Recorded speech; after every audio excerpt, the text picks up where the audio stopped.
I've got a coffee, so I'm all set. Oh, thanks. Good to know. Everyone knows you got a coffee. Right, cool. Welcome to the Inforunners. We've got a coffee, apparently. I'm Execute. How you doing, citizens? We've got Algared today. How you doing, mate? Civilians. And we've got GenDesperado. How you doing, mate? I'm doing good, thank you. Hello, everyone. Yeah, you got your coffee. Yep. Yeah, Right. Geisha. ready to go. Don't get me started. Don't get him started on geisha coffee. We're here for a while. Hey, it's introductory conversation. How long has it been since you had learning one? a little bit about general. How long has it been since you actually had one, Algared, this time around? Since October 5th. Wow. He's counting the days, guys. So yeah, well, you know, had some geisha before I went on the trip. Mhm. Didn't, ran out of coffee. Finally got a delivery of coffee this week. No Wow. more tea. No more tea. Oh, What's the world coming to? I know. Well, that was It the was thing. disgusting. That was the thing I learned in the UK. They love tea. That place is like, that's a second home. That place is amazing. To be honest, I loved like because everywhere you go in Australia, it's coffee.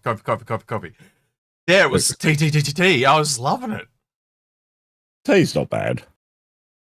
It's great. It's a nice ersatz to coffee if you don't have any. Yeah, it's not addictive like coffee is.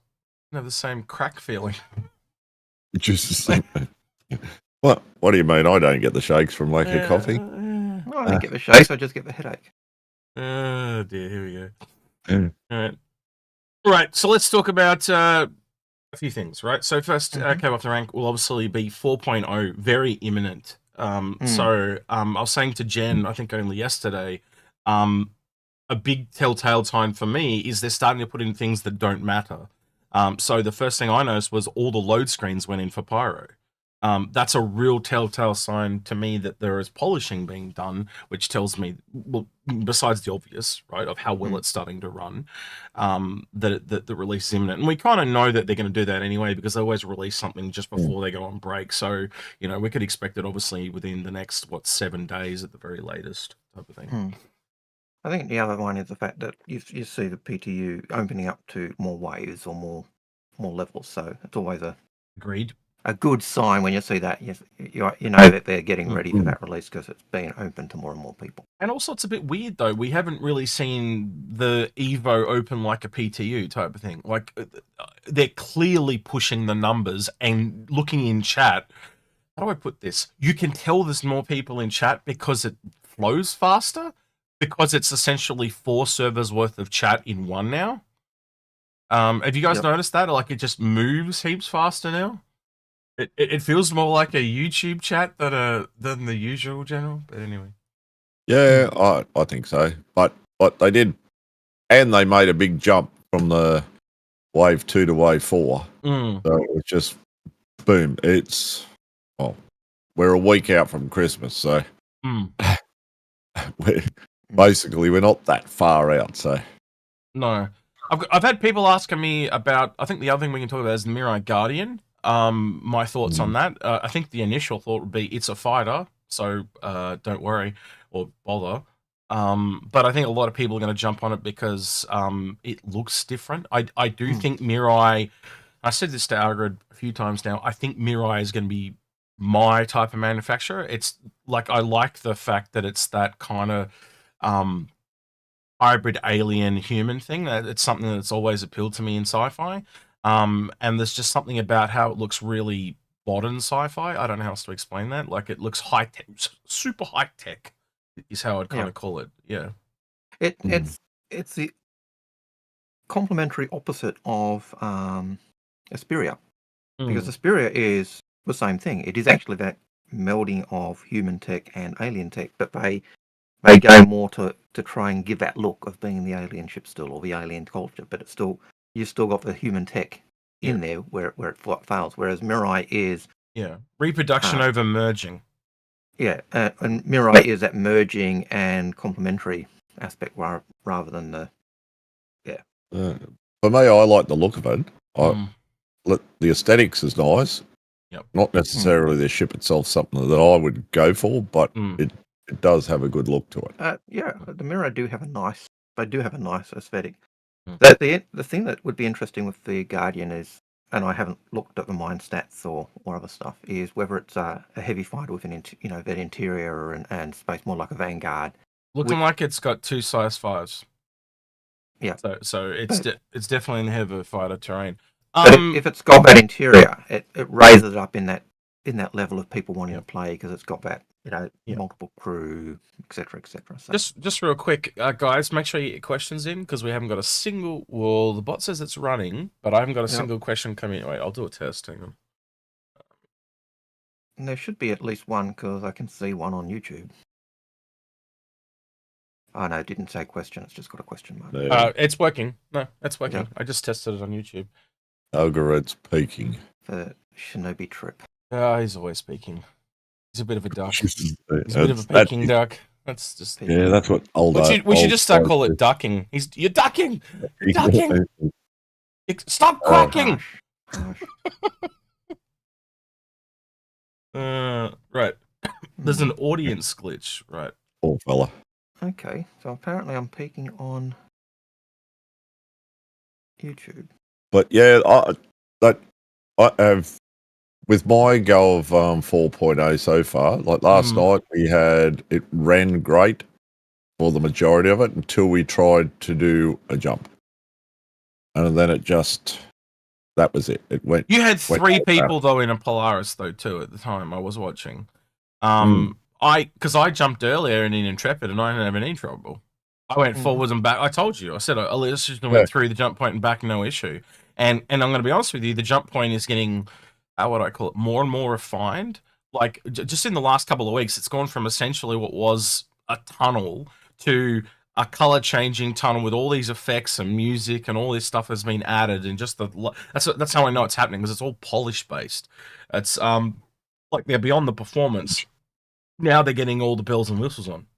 And they really you can tell they want that to be an experience for people. But they've waited so long for this jump point and it's going to go live. And, all the YouTube videos, like all the, I can see Jack Frags doing a video as an example. He's going to do, my first jump point type of thing. And it's going to have the music and all that stuff. And there'll be a myriad of YouTube videos because it is an experience. Like it's why I keep doing it because it's enjoyable. I don't know why, but I've got a challenge for you too that I've tried, and it's harder. The smaller the ship becomes, the harder it is, right? And because I'm trying to make it more entertaining for myself, obviously, and it is just a little thing. But basically, I either hold E or Q the entire time I go through the jump point. So essentially, the ship is spinning the entire time. So you're trying to navigate the jump point while your ship is flying in a spiral. I've been able to do it in every ship. The Intrepid is the hardest one I've done because it just goes like really fast. And you've essentially got to counter move where the ship's looking as you fly down the tunnel. So yeah. Apparently you've got a secret admirer on Twitch there, Jen. Oh, do I? Yeah, Bounty Hunter says, love you, Jenny. Love you too, Bounty.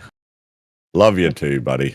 So if you've got any questions for Jen, what was his time like in the past? Where are dinosaurs from? That type of thing. Yeah. Algared might not answer a few of them too, but I don't know. Why did we survive and the dinosaurs not? Yeah. Yeah. How easy is it with the social security number of 2? Things like that. Which one of us has got one, Algared? I can't remember now. Sorry, what was that question? Which one of us has got what?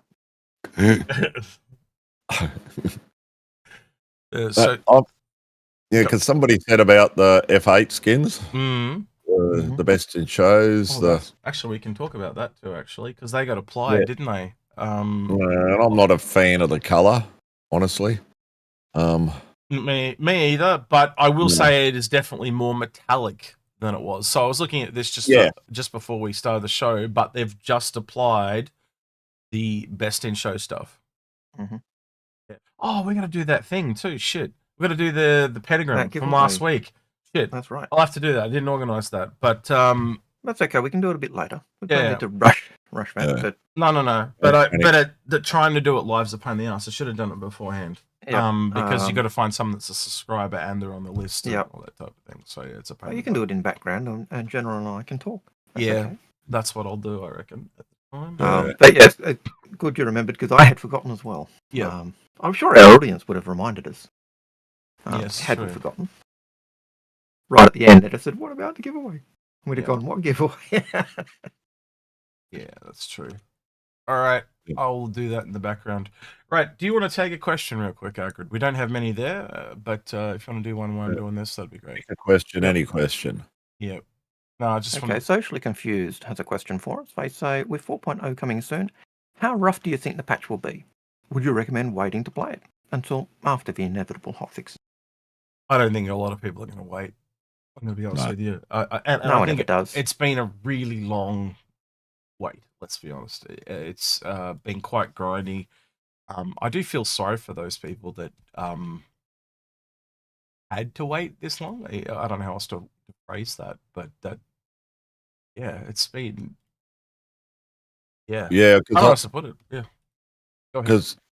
Because I have the feeling it's going to be out. I'd think early, mid next week maybe. Are we going to get some more patches? Are we going to have some patches over the holiday thing, or is that going to be it? And I hope it's to a point where it lasts. Like, we've had some really rough ones over the holiday period where everybody's been screaming for some patches. Come back to work, we need some patches done. And I just I hope we don't have that, but I think more than likely we will. But it will be good in a lot of ways to get it out to test and to put it through its paces more.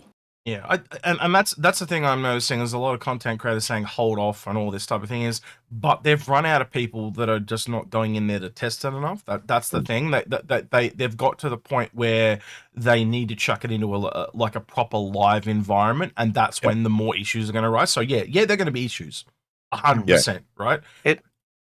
But they've got to get to that point.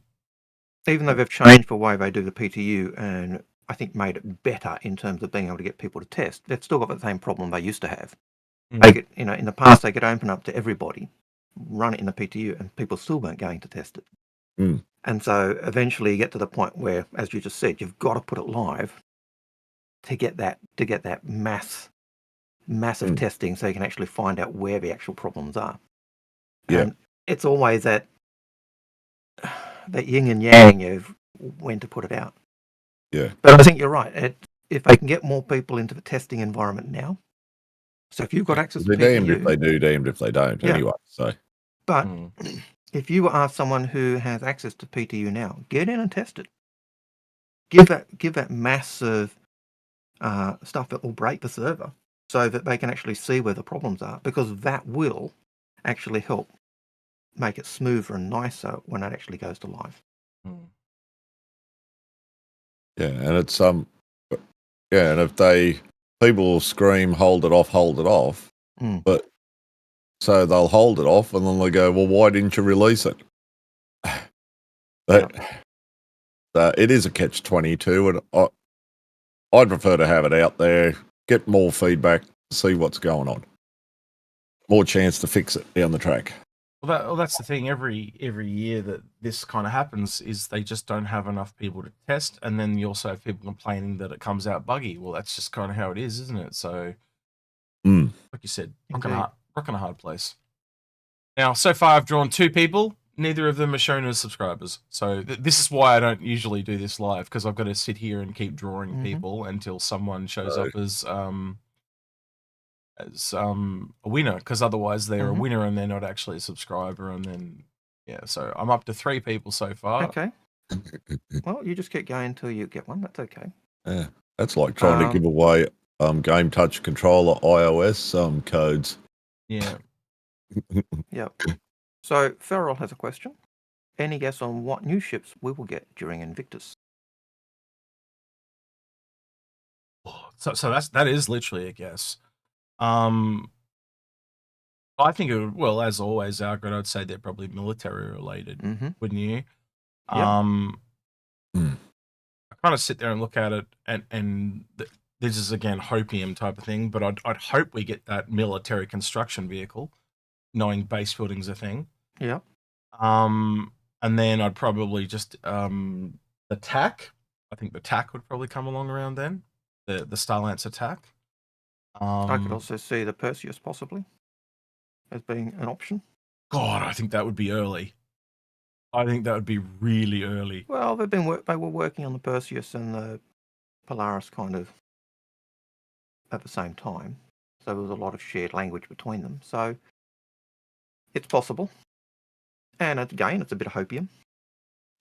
It's always hoping. Wow, the second guy came up again.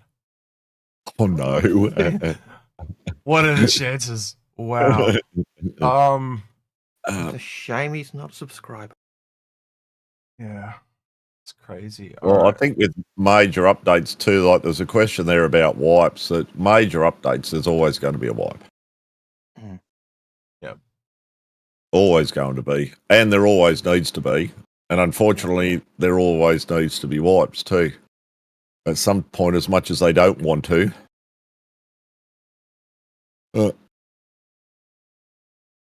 We've got to understand that, I think, as much as we hate it. And the whole idea of the game is to grind and to earn the UEC. So if we get a wipe, off we do. We go back to the gameplay. Yep. That's the way I look at it. I always look at it in terms of whenever there's an upgrade, expect a wipe. And if you don't get a wipe, then fantastic. And if you do get a wipe, it's what you expected. So that's always been my take. And yeah, I know people hate me for it, but that's dear me. That's always been my viewpoint. Yeah, and I think as you get older, you sort of think, okay, well, there's more important things to be concerned about as to whether the game gets a wipe or not. I look forward to it. Start afresh, off you go again. Yeah, look at new ways to make money. A lot of people prefer the wipe. They reinvigorates the gameplay. I think that's kind of also a sign that we just don't have enough actual gameplay yet. Yes, true. And that was the other thing that they found recently too, that the mining and the salvaging stuff is actually in Squadron 42. So what you're seeing is essentially a single player version that they've ported over to multiplayer. So yeah, it's interesting. Hopefully, and a bit more. Yeah, it's just yeah, I don't know. It's it'll be interesting to see how it all pans out though. Yep. Right, you want another question, Algared? Yeah. So Citizen Ninja says, will the price of a prediction poll? Will you do a price prediction poll for the Guardian? Probably. Yeah, probably would get one of those going. Usually, Lemming sets one of those up for us. Whether there's a price, that'll be another thing. But yeah, usually we do a price prediction poll. Yeah. Or are you asking, will we do a price prediction poll on the stream? Where does it fall in with the price? That's the... Yeah, I could do one of those in a minute. Sorry, I was counting. I'll do one now. Sorry, I'm trying to do two things at once, obviously, and that's why I think it's got a bit quiet, because I'm not driving as usual. What do you price? Guardian, I'm just going to call it Guardian price. Remember, anything that goes into your hangar, that's permanent. That you get from CIG. Yep. And the goes to your hangar page. So what price do we think? What price do we think this is going to be? Oh my goodness. 200, 250, 350. So somewhere between 200 to 350. Is that what we're thinking? Somewhere in there. That seems to be the consensus by most people. Yeah, 200. So I'll make it 200, 250. 250 to 300, 300 to 350 maybe. I would hope that if it's a heavy fighter with interior, it's a Vanguard-y price. I would think somewhere around the 250. Yep. All right. So we're live on YouTube. Putting up the Twitch one now.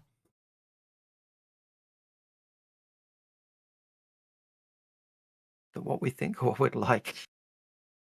I'd like around 200, but I think it's probably going to be 250.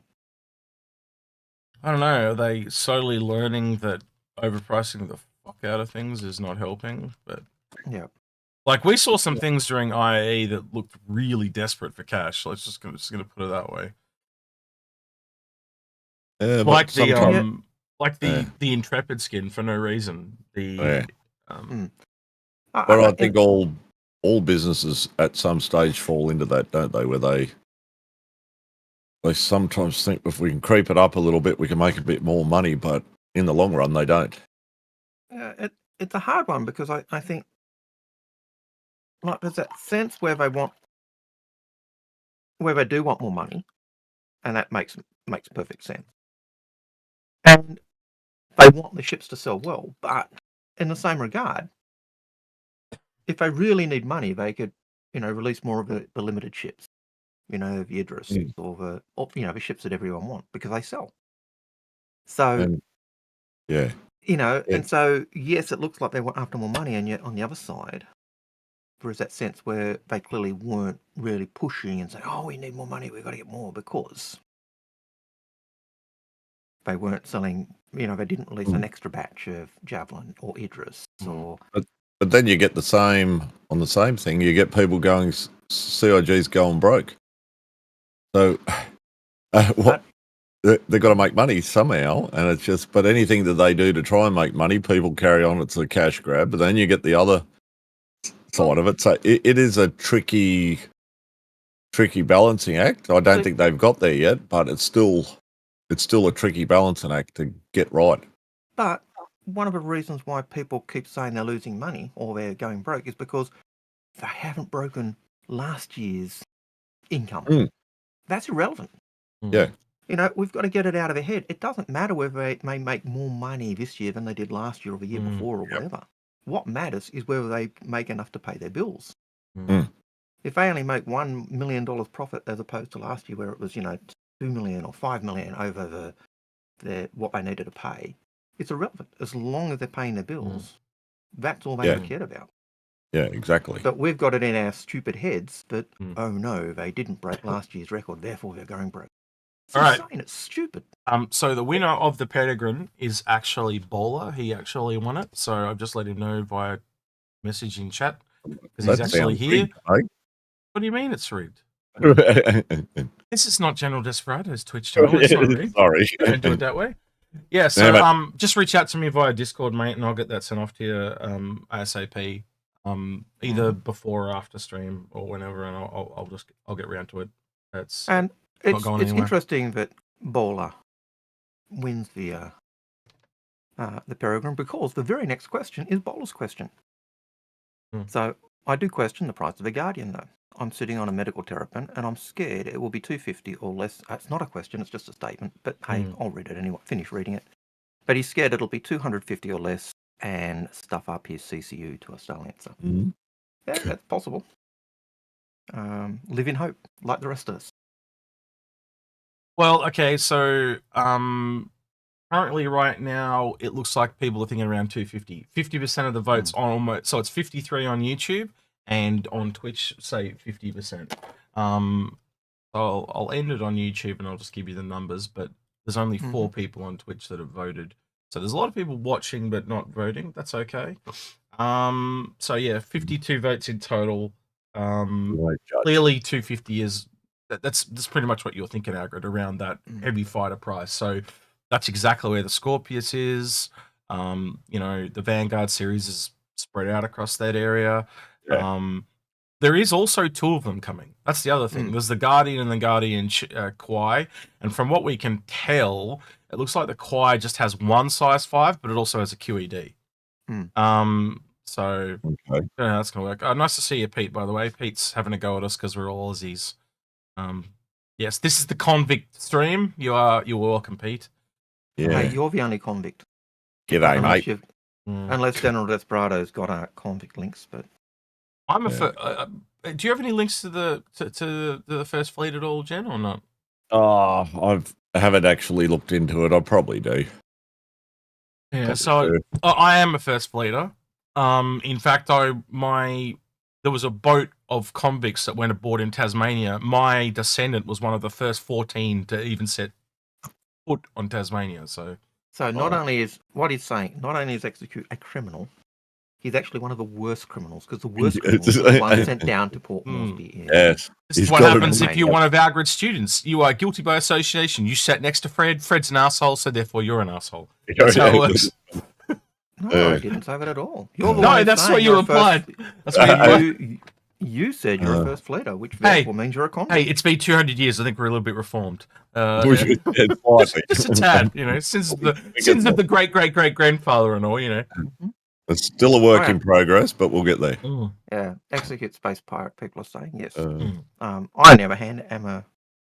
You're a terrorist, we know this. Anyway, can you move yourself back into the middle of the camera, please? Yeah. No, did you see the clip last week that someone made and sent to me, Algared? Yes, I did. Roll, don't let me forget that. Stop quacking at us. What are you doing? I was telling Oh, Paul that he was he wanted me to move my seat. So no, he's not talking about that. You peaked like crazy, like you. Yeah. It's quite deafening, Algared. You got to try and not get excited. I know it's hard, but you got to try. Calm down. Yeah. You're hard, Algared. I'm being very good at being calm at the moment. Yeah. But it's hard to see when I can't see the levels. So I can't fix it on the fly because the levels aren't there for me to see because we've got our chat windows up. So. Yeah, I know, but you just do your best. And I can do it on OBS and work back, and it seems fine. And even before when we were testing it, it looked. The Guardian will be finished. Well, we even had someone go through it with him, and they weren't able to find it either. So, and they were more into audio than I am. Oh, I'm not into audio at all, but I'm just all self-taught like everything else. But yeah. Right, let's do another question, shall we? Next question is Citizen Ninja. Do you think that 4.0 will go live before Friday? Yes. Today's Friday, is it not? Or does he mean next Friday? Well, next Friday will be the 21st. I'd have to assume it's going to, because then you've got the weekend and then you've got Christmas. Literally, you've got the 23rd. They'd only ever have one other day to work on it. So I'd have to assume, it's got to go by next Friday.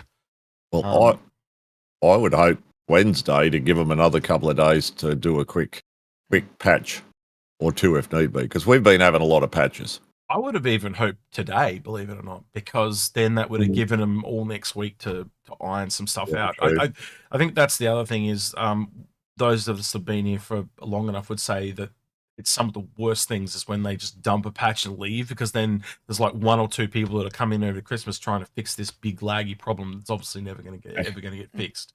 So yeah, I definitely feel though that it's in a better state than it was, and they've clearly been doing some extreme testing. Like the other night when you and I were on, Jen, it was really bad. Like it was like why? Like they'd gone back to test something really quickly, and everything had just got broken in the process.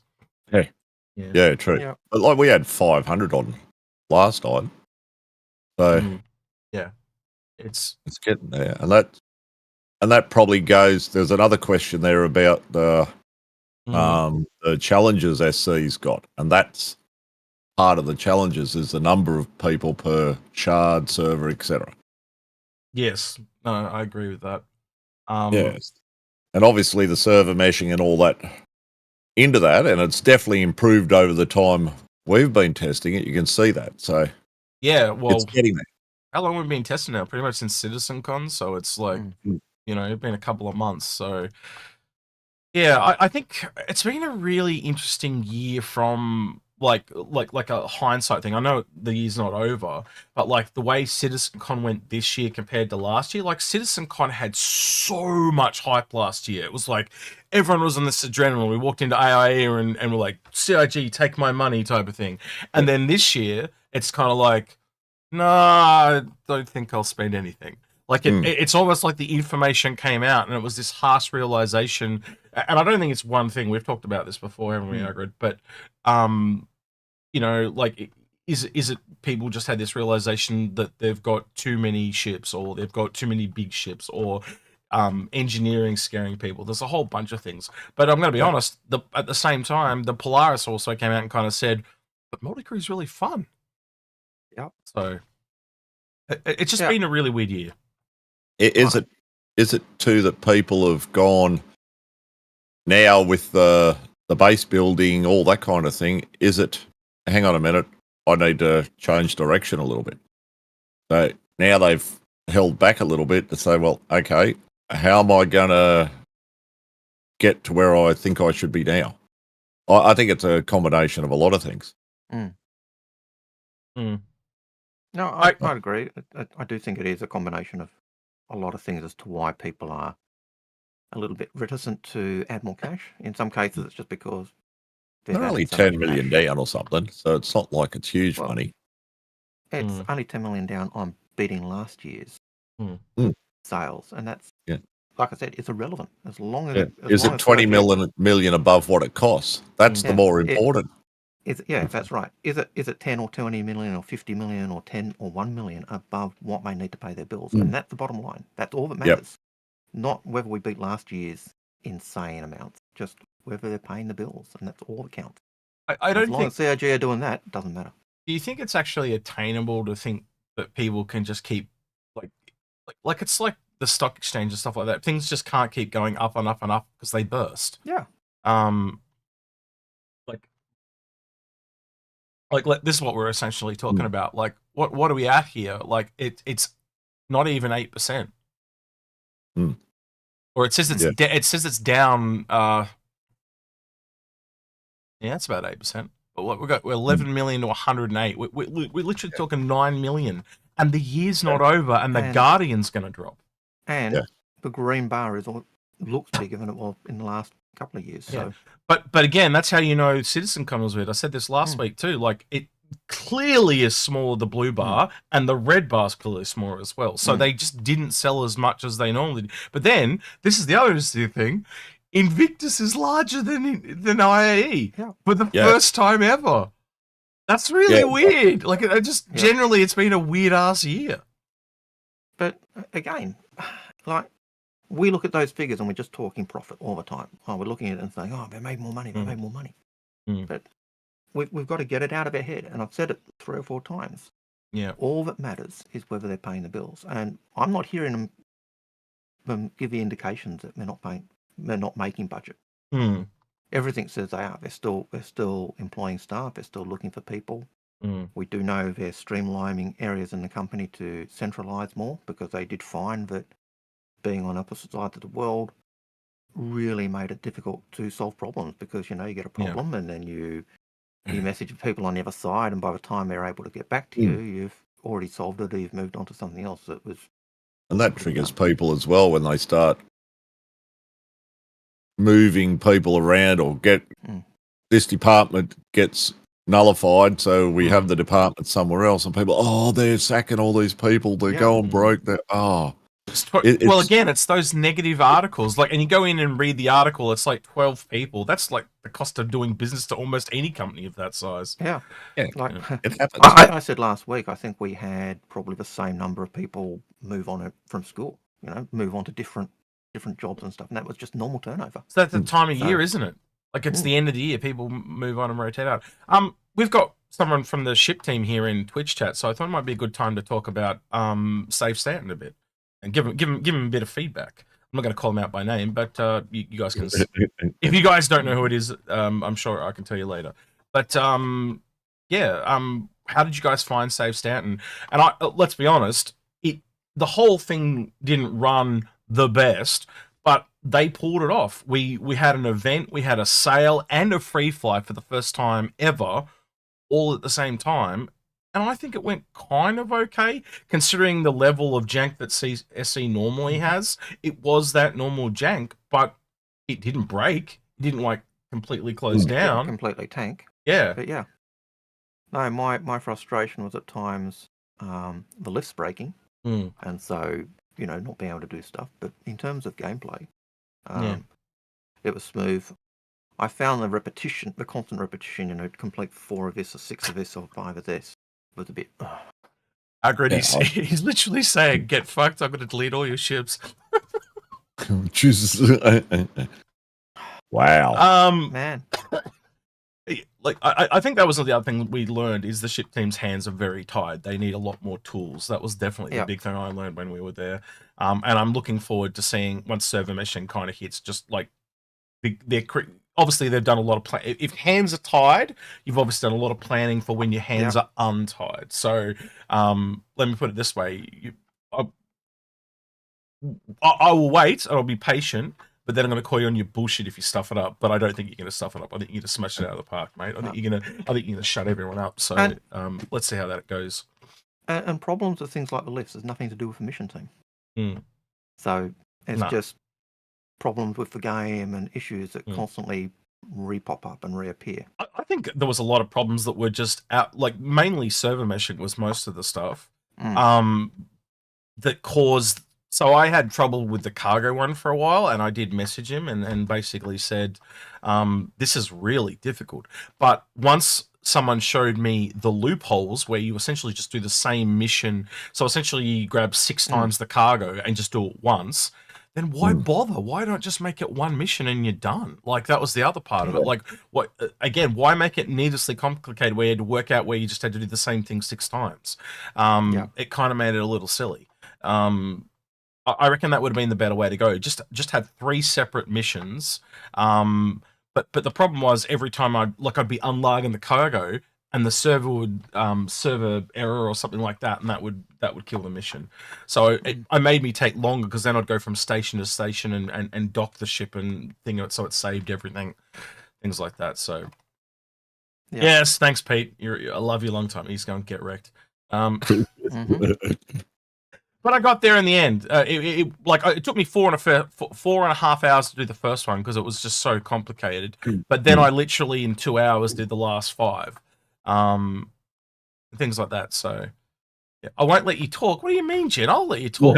You just got to talk up. You got to fight to talk here, Jen. We're Australians. You know how it works. Shut the hell up. How did you find Safe Stanton then? The person that can't talk. Go ahead. The same thing, same experience you had where it was janky, needless repetition. I hate to say that, but once you got it, it was great. Like it showed the potential we're going to have. But I thought the same thing. Why am I doing these 6 when I can just do it like that and get it out of the way? It's done. Yeah. Now, maybe if what you were getting at the end of it was a bit different, you might do each individual one would be worth it doing it separately. But for what you're getting, just bang, get it done. Yeah. What do you guys think the highlight was? Because I think for me it was definitely the Idris one. And I don't think it was because of the Idris though. I think it was more because of the Polaris, personally.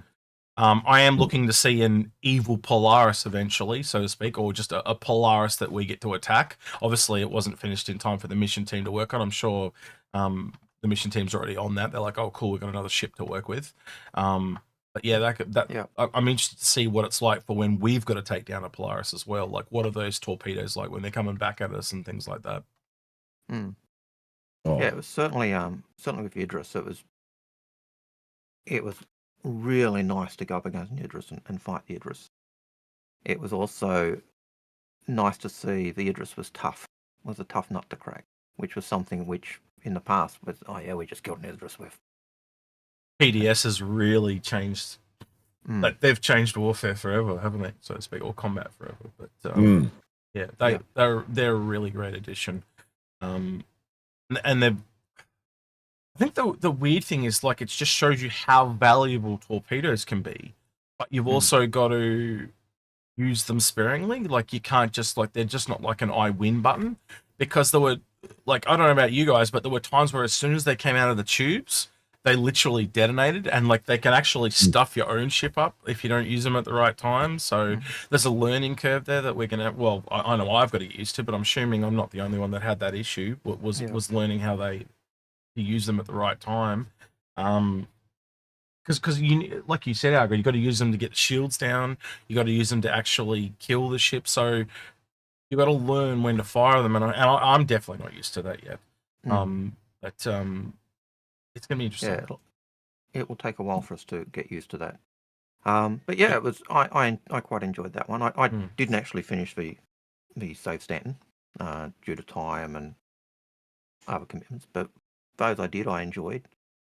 But I did find the needless repetition of missions was one of the things that was a tad frustrating, but not, for the same reasons you said, General Law Annex. But as a testing mission, yeah, it was great. Probably gave you lots of awesome stuff. But as you said, X, why have a mission? Why have 3 separate missions you can do, which I've got to repeat 6 times? Yeah. If I only need to do one. So it was a bit weird. I suppose it appeals to different people's gameplay, so I can see that as well. I think the other thing was the cost. Like, you could do it in a starter ship and it cost you nothing.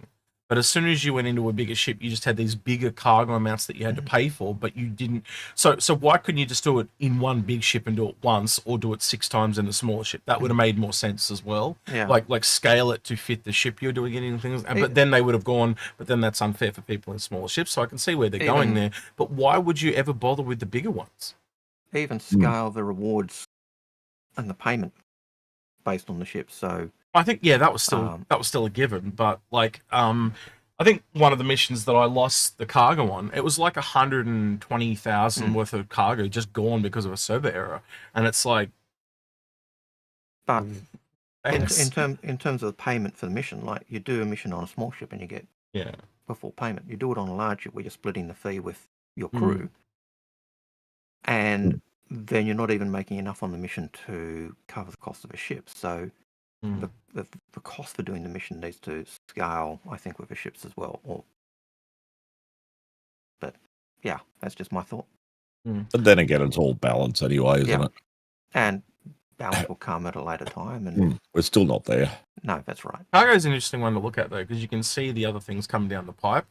So you've obviously got different tech levels. So there's going to be areas where you're more manually unloading with the trolleys and stuff. Like, we're going to have forklifts come in. We're going to have different types of cargo come in. So it's one of those ones that you can essentially see, not see the future, but you can see more of what that's going to add, like how the variety is going to expand out a lot more than, say, some of the other professions. But if you can kind of extrapolate that out to other professions, you can see we're going to be eating pretty... once they can get that in. I don't know, it really is. The person in chat called it the silver bullet is server meshing. We've always called it the breaking of the dam, but I am very keen, like, where are we going to be 12 months from now? Like, are we going to have dynamic server meshing in? Is this all this waiting going to be kind of a thing of the past, because are we going to actually have tangible gameplay by this time next year? I know base building itself, when that comes in, you can already see how salvaging and mining are going to feed into that, and you're not just going to be, how you kind of refine things and you sell it. You're going to actually refine things and then use it to do stuff. So we're going to have a bit of a tangible chain of things to do, which is going to be really interesting. Yeah, I certainly with building, I can see people, getting the top quality stuff and hoarding it because, and that will again push prices up because it's not available. So because people,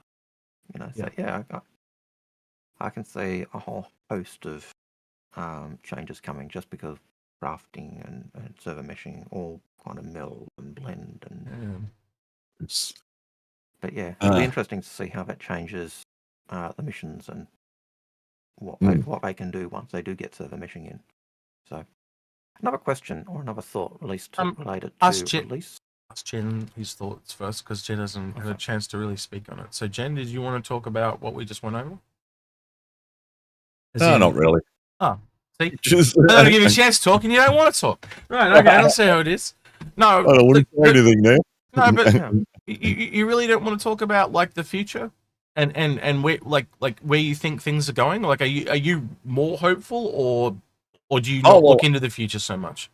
Well, at my age, you don't want to look at the future because that's creeping up really fast. But I think what we've seen in the last little while gives us a bit more hope. Yeah.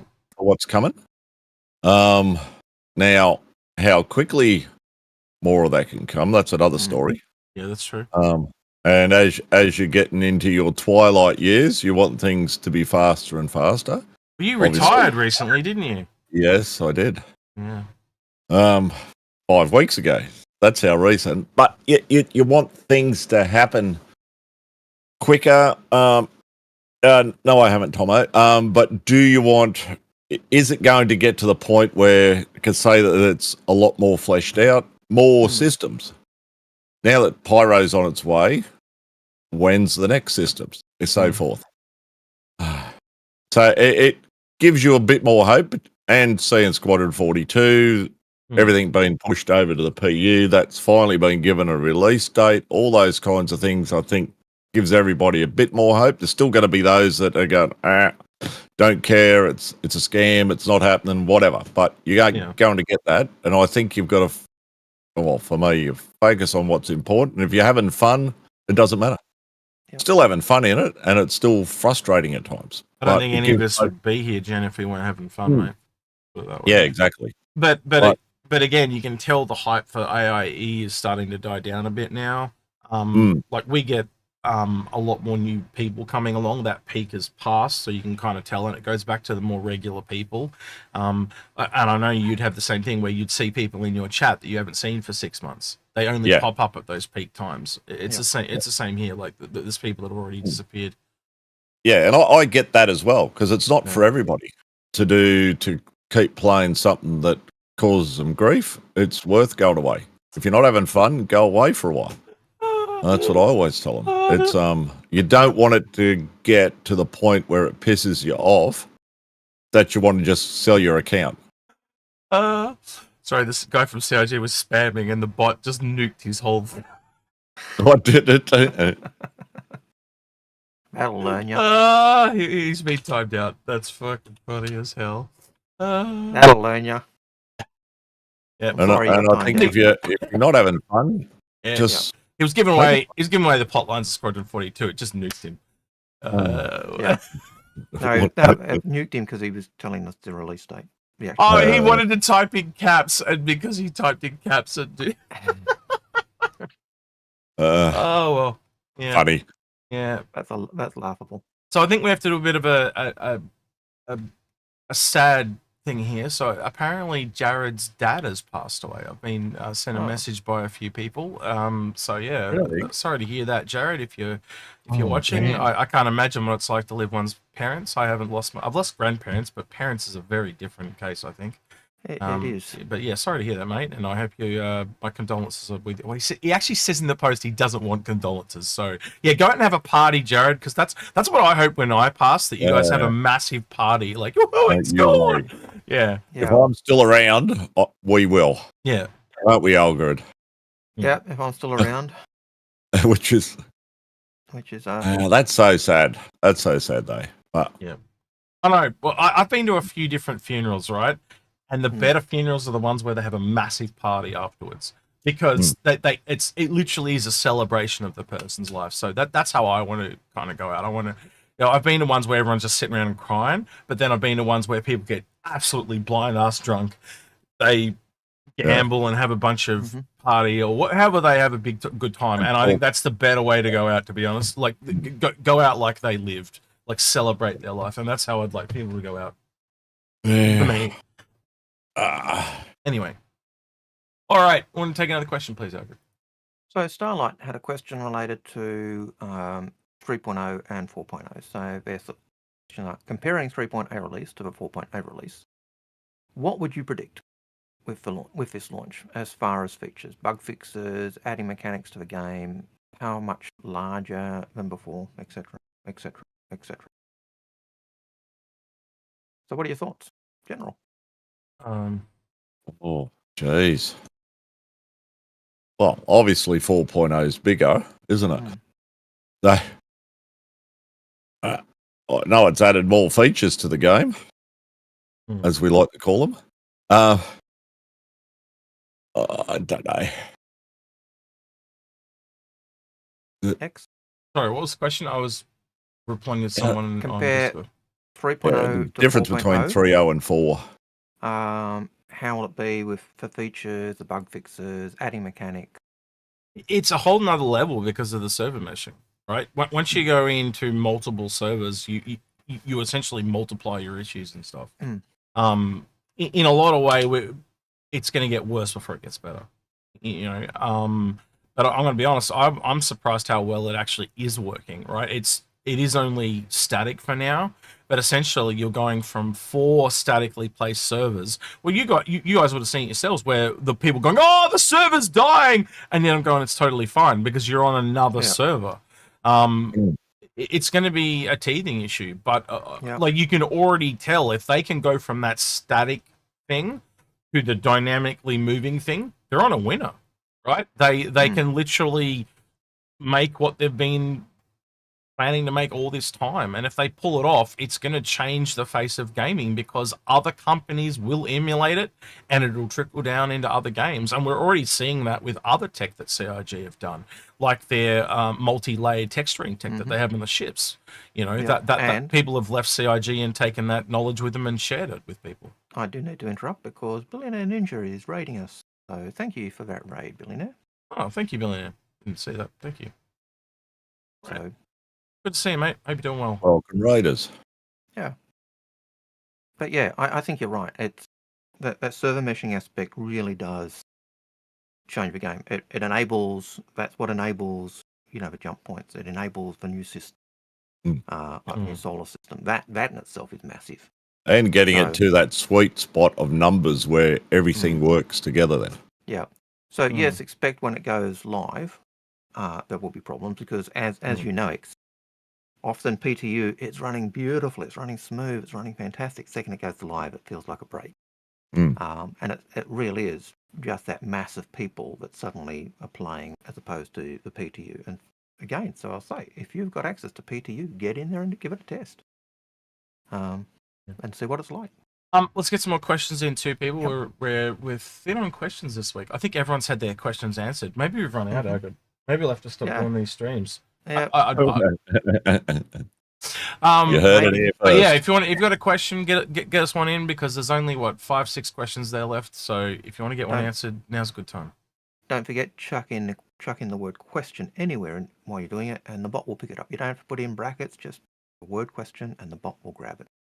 So even if you make a comment with the word question in it, the bot will pick it up. So yeah, Shinobi Trip has a question. When we get the Guardian, do you think we will get the Quai variant as well? Or the Q variant as well? I think we will because that blue silhouette video, I don't know how to say this politely, so I'm just going to say it. It was the cheapest preview I think we've ever seen. Right? Like the fact that both the Hornets are on there was when we already kind of knew the Hornets were coming. And the only reason the Guardian Quai's on there is because they showed the Guardian in the previous years. That's why people got confused. They're like, but that's the Guardian again. Well, therefore it can't be the Guardian. It's in the other video. Well, it's not. It's a Guardian Quai. Or Chi, or whatever you want to call it. Something or other.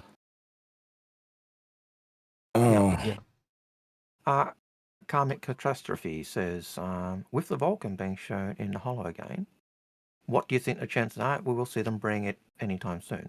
Worried because they aren't building drones. It's too far off. It's probably more likely going to come with repair. We're not at repair yet. Like repair will be after base building, but it really comes down to that's still a ways off. Yeah, it's still a ways off. You got to wait. Yeah. Go ahead, Algared. Yeah, and I think when they get the base building in, that actually does issue drones in as well. So yeah. Well, again, we will have drones with base building, so that, again, that adds more credence to repair. Obviously, the first drones are just going to be automatic, but then the next one is like manual drones, and that's definitely in the Vulcan's warehouse. So yeah. No, I'd expect to see it 6 to 12 months after kind of base building, hopefully. Yeah. Has the bot given up? Has it on the questions? You could try restarting. The bot has died. Yeah, it has died. Yeah. Interesting. All right, I'll reopen it. Yeah, I've been having issues with it late. Yep. Maybe that's why there were no questions. All right, let's see if any more come in a minute. And you'll see the page something. Hopefully. Okay. There we go. There we go. Heaps more coming in now. Oh, another 6 came in. All right, so we've got 12 questions. Monster now. Avery has a question for us. Based on leaked information, it seemed that the QED Guardian has a single size 5 gun. Kind of has me wondering what it offers. Does better than the Mantis Blue at that point. Am I crazy? Am I missing something? Well, the other part is it comes with a QED on a ship that's that size. So that's what you're doing. You're essentially swapping a gun for a QED. And it's a next size up. So it's just, we know from what we've heard in the past that they do intend to have, put those QEDs in bigger ships. And my understanding is the bigger the QED is, the more it's able to affect the larger ships. So, same as the MPs will affect ships depending on the size of the MP. So I wouldn't expect a Razor's EMP to be taking out a capital ship, but I'd expect a capital ship's EMP to be nullifying pretty much everything. It'd be that type of balance. I'd expect an EMP to be out. Well, I think it's a penetration thing, so to speak. So I reckon if you know where the components on a capital ship is, you could literally fly up and say a Warlock and hit certain components. But as well as I do, they tend to be a lot more spread out. So you'd want to hit a particular one to be able to do the damage you need to do. Again, an EMP could be really good to take down the shield, for example, and then open up the attacks to keep it down. Yeah. And the QED, I think, will be a similar type of thing, like stopping you go to warp. Depending on the size of your ship, it's going to, it's going to have less of an impact because it's more robust. So, all right, I think that's what you were missing. Yeah. Anything you want to add to that, Jen? No, not really. I think that covers it. Yep. All right, so we're going to go over Luminari a little bit. We do have the referral of the Pulse, which I think we kind of all saw coming. Which seems to be the flavour mostly. Yeah, I think it's a good one though. That's not a bad one. Blacks go. The Pulse was really well received because of its size. Ironically. So we got this. Luminaria has hit. Yep. So we got the forum badge. Not the best thing to open up with. But these have all leaked, by the way. Most of them actually are skins this time around. So they're all weapons and vehicle skins in the usual color foray, which is the blue and white and the reddy green. 669. Who's that? Oops. That was me. Right. You're in trouble. Right. I'm in trouble. My phone went off. That's fine. Okay. Yeah, good. Go on. No, I was going to say. I was going to do next question. No, I'm going to talk about a little bit about Luminalia. Right. If that's okay with you. No, that's fine. Which is. But yeah, basically this time of year, just skins and stuff. I don't know. How do you guys feel about this? Really, is it got a bit old hat now, or is it? 12 days of Christmas. It's always a nice little thing. It's nice. I'm glad that there's only the one forum badge and not screensavers or things. So skins and weapons always a nice little touch. A freebie's a freebie, but that's right. Yeah, but I think it is getting a bit old, but it's still a freebie. Not everybody likes it, so I don't know. It takes no effort to get them, so. There is some good packs here, though. These three are pretty good for the discount, but again, not getting LTI. But they do all include the Christmas skins, so Pato the Avenger, and they're from older years and stuff, but not too bad. But again, yeah, I don't know. Wouldn't this made more sense to have these kind of around when the free fly was just on? Yeah. Probably. Yeah. But yeah, and then typical. Silly things. Yeah. Again, for new people coming into the game or buying one for a gift, they are very, very nice cheap pack. So yeah. Does it still have I think Volta might be talking about this. Does this one actually come with 20,000 UEC still? Yes, it does. Okay. So that's still a really nice It's from 95 down to 71 too. That's not exactly a small discount either. Well, No. yeah.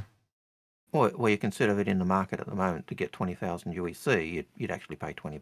So that's effectively a $51 ship. Yeah. Which is Not too nice. shabby.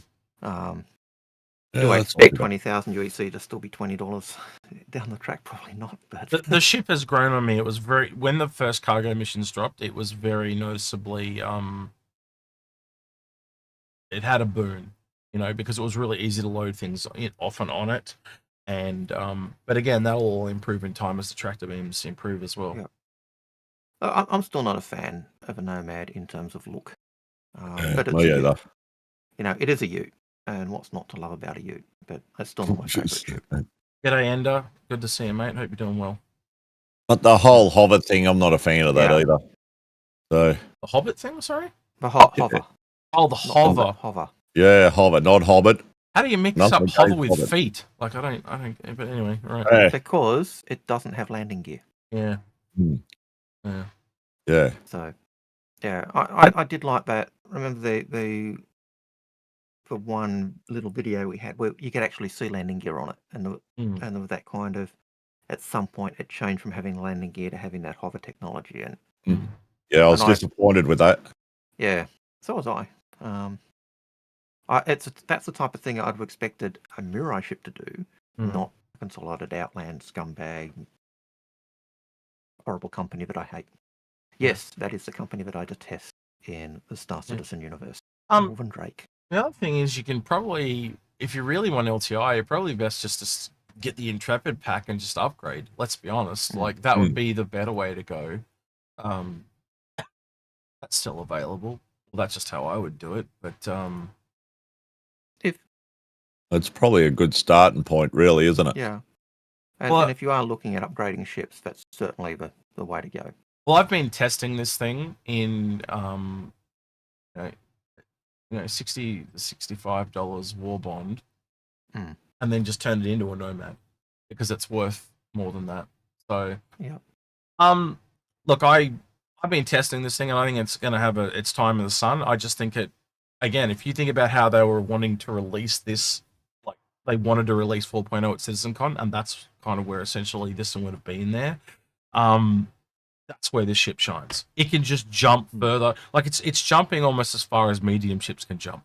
Yeah. But it's a starter ship, right? And when you start to realize that, you just kind of go, so that's what this has over all the other starter ships is distance.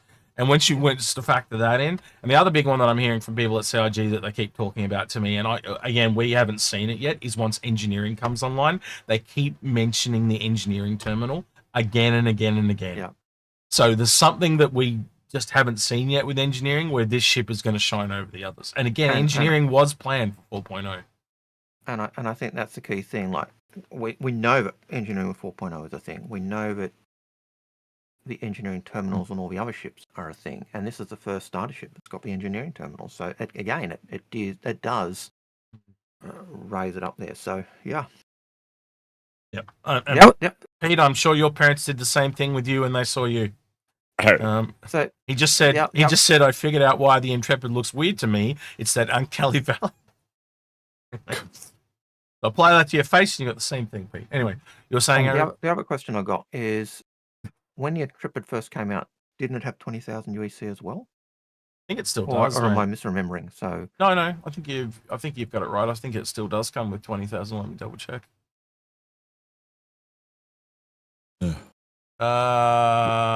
Shit. Doesn't look like it. No, it might be under the more info thing. Hang on. Because I think. Nope. No, it must have just been that discounted pack. Because was it still here? Wait, that's this one, Algared, right? Yeah. That's 68. So that's the other thing. The best one was hidden. I brought this one. And then I got it refunded because I discovered this one, and I brought that one, and so I got a refund because that one comes for 20,000. Yeah, and so that is definitely the better buy. Yeah, you're getting the 20,000. Well, you're also getting a copy of the game for $8.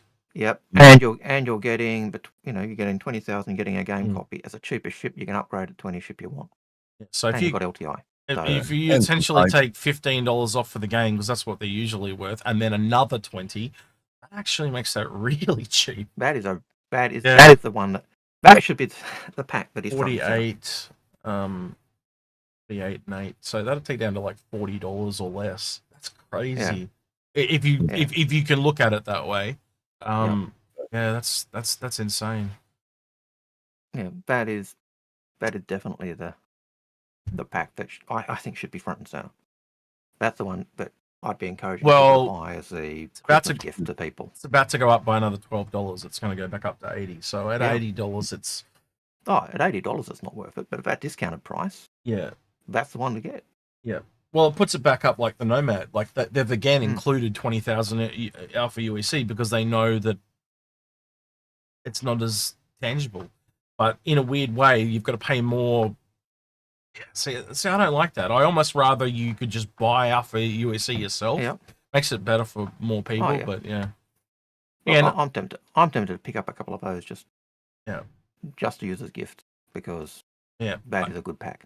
Marketing essentially are now getting to the point where they can't just sell ships on how pretty they look anymore. They now need to start selling them on what they are. Like the whole selling feature of this thing that is becoming more and more evident over time is it's the long distance thing. Like it go further than every other starter ship. You know, like I don't know how you put that into an advert, but that's how that needed to be sold. Further, you know, what is it? What's that line from Further, Faster, Higher, or whatever it's called? Something like that for this, right? Essentially is how I would have sold it. Like yes, it has a few, like it can't carry a vehicle, but it can go so much further. And I think when you go into Pyro, as I said, this is going to have another place. Jen, you're very quiet. Tell me your thoughts. Be honest. How many people buy a ship because of what it can do? Don't most people buy it because of how it looks? That's what I'm saying, Jen. Like we're so used to that. I think we need to change the credence now. And me and Algared have been saying this for years. That's why we say don't buy fighters, right? People are buying them on how they look. And let's be honest, if we bought things on everything how they look in real life, like, oh, that toaster is red, I'm going to buy it because it's red. And then you get it home and it explodes. Well, that's not why you buy a toaster. And let's be honest, as I don't want to be sexist here, but as men, we traditionally buy things more on function than form. So we need to start looking a lot more at the function and far more less at how they look. Yeah, it really is why that whole function and form and what and in terms of the gameplay, not just the function, but what it will do in game. What's its planned role. Yeah. And that's why we often say sell your fighters, get the big ships, because the big ships are going to be harder to earn. The price is going to get them in game is going to be harder, and earning those smaller ships is going to be easy going down. But it's that whole look at what the ship is going to be, not what it is now. And too many people look at fighters because they're awesome now. But well, they're going to change so many times. Yeah. Look at the Ion. Yep. People bought it for what it could do now, and then it got changed. Pissball Pete's echoing the same thing, Jenny. Is essentially saying he's just saying you can't buy it based on stats. And he's right. You got to essentially buy it on the promise of what it can be. But again, marketing isn't we're getting most of that information from the devs, not from marketing. So how does a new person buy it based on what it could be? Well, they can't. No. Yeah. And I think marketing needs to kind of steal what they're doing there, but they also need to add this part of what we intend the ship to be. They just need to out and tell us straight from the get-go, straight out of the gate, this ship is this. I think that's one of the advantages of the Matrix of Lies. The Matrix of Lies has many deficiencies in terms of the stats constantly changing. But one thing that doesn't change in that is generally the ship role and also that brief description at the top. And that gives you an idea of where CIG see that ship fitting. And I think that's the type of thing you got to do. But don't do what I did. When I started, I looked at the Matrix of Lies and went, right, that ship, and then went, oh, that's not quite true. Yeah. Well, like a lot of ships, they've changed so much, and now people don't want them. But and that's the other thing. Is that on CIG, which I kind of think it is a little bit, but or do people? A really good one is the Redeemer, right? The Redeemer was sold one way over time, because of the fighter meta, it morphed to be something else, and then they took it back to where it was meant to be.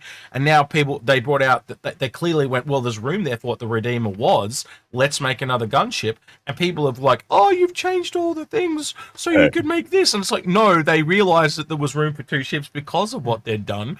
They took the Redeemer back to where it was meant to be, and then made the new one. And I have no problem with it because I can clearly see that there is space for 2 ships. Well, I think they did the right thing. I would have done the same thing in their shoes. Well, if you think about it, you, Paul, and I had basically said the same thing. I don't know. Did we actually release that We did. Redeemer? We did, but it was plagued with issues, so I ended up just knocking it out the door. Because remember, we re-recorded it like 3 times. We recorded it with Paul, and something went wrong with one of our sounds, so me and you had to do it again. And it just wasn't the same thing without Paul being there. But yeah, but certainly, like even the original one, which we probably did a year ago. Yeah, we basically said it needs to be 2 ships. That was the conclusion we'd come to. So even back over a year ago, we were saying the Redeemer really needs to be 2 different ships. There's 2 different roles that it's trying to do, and it needs to do one of them and break off and give another ship. And that's effectively what CIG have done. And that was on a video that we hadn't released. No one had seen it. We hadn't talked to CIG about it. It was just blatantly obvious. It's out on Patreon if you want to see it. But look, the other thing is, at the end of the day, when it comes down to this stuff, they can make any ship they want to make, and we're just living in their world. But again, it's informed purchasing decisions, and like there's several ships now that really speak to that, like how badly the marketing department has missed the mark. And I actually put in a request to try and talk to them, and they said we cannot. The reply I got back was along the lines of, we cannot fill your request at this time. Yeah, that's essentially what they said. But, and I didn't want an interview. I just wanted to talk to them so I could understand why they do what they do. That was polite talk for F off. Yeah, pretty much. But also, on the same token, it's up to each individual to read the blurb that when you're purchasing something, what it says about that purchase, and how many people read all the blurb. Well, again, things will change. Yeah, it is meant to be on every page, but here you go. Stars is now for 3.4 is currently available to download and play. Additional features and updates will be released as they develop. It doesn't say subject to change so much anymore. They used to have it on every single page. Well, on this special edition, blah blah blah blah blah blah. Does that go to is that in that purchase one where you got to click before you actually purchase? Is that where it is now? Maybe from a legality standpoint, they're not allowed to change things anymore. I don't know. They used to, on all of them, they used to say, say subject to change and stuff like that. But maybe it does outline it, but I'm assuming I don't read it either, in that I haven't bought anything for a while, in the actual last one before that you've got to agree to purchase. Look, so I think if you really, we're playing an MMO. How many MMOs do you play where your character's role and stats never ever change? Yeah, that's it. Every patch you're reconfiguring your character or rejigging your weapon because the stats have changed. So well, what we've seen, essentially what you're describing is what we've seen already will continue to happen after release. Yeah, they're going to have to modify and change things all the way along. Yeah, and look at the changes from the original Kickstarter as to what was promised there, and a lot of that is. So it's only for concept ships. Some people are saying in chat. So we'd have to let's go have a quick look at the what do you call it? The Valkyrie. Let's see if it says it on the Valkyrie page. Medical Paladin. Sorry, what did I say? Valkyrie. I keep calling it the Valkyrie. They sound similar. I can see why you messed them up. No, they're nothing alike, but they definitely look alike. It does look a lot like it. Yeah. For some reason that is not. There we go. I had to click it multiple times. All right. I might have to open up one of the little ones. Yeah, I fully expect this started off life as a Valkyrie variant and just grew beyond, a bit like the Hammerhead. If I remember correctly, the Hammerhead started life as Valkyrie a variant of the redeemer, not Oh, there you go. of a retaliator. Sorry. So this And- item is being offered as a limited time vehicle concept pledge. This means that the vehicle is currently in development and is not acceptable as a playable content source. And if you pledge for this vehicle, you'll be provided with a loaner vehicle, blah, blah, blah. Doesn't say anything about subject to change, though. They really have redone all the wording. It doesn't really say that much anymore. That's interesting. Well, maybe that's a legal thing. Mm. Buy it. Oh, here Why we don't go. you buy it? Here we go. There was a big, massive ass disclaimer, though. Developed if you pledge blah, blah, blah, blah, blah, blah.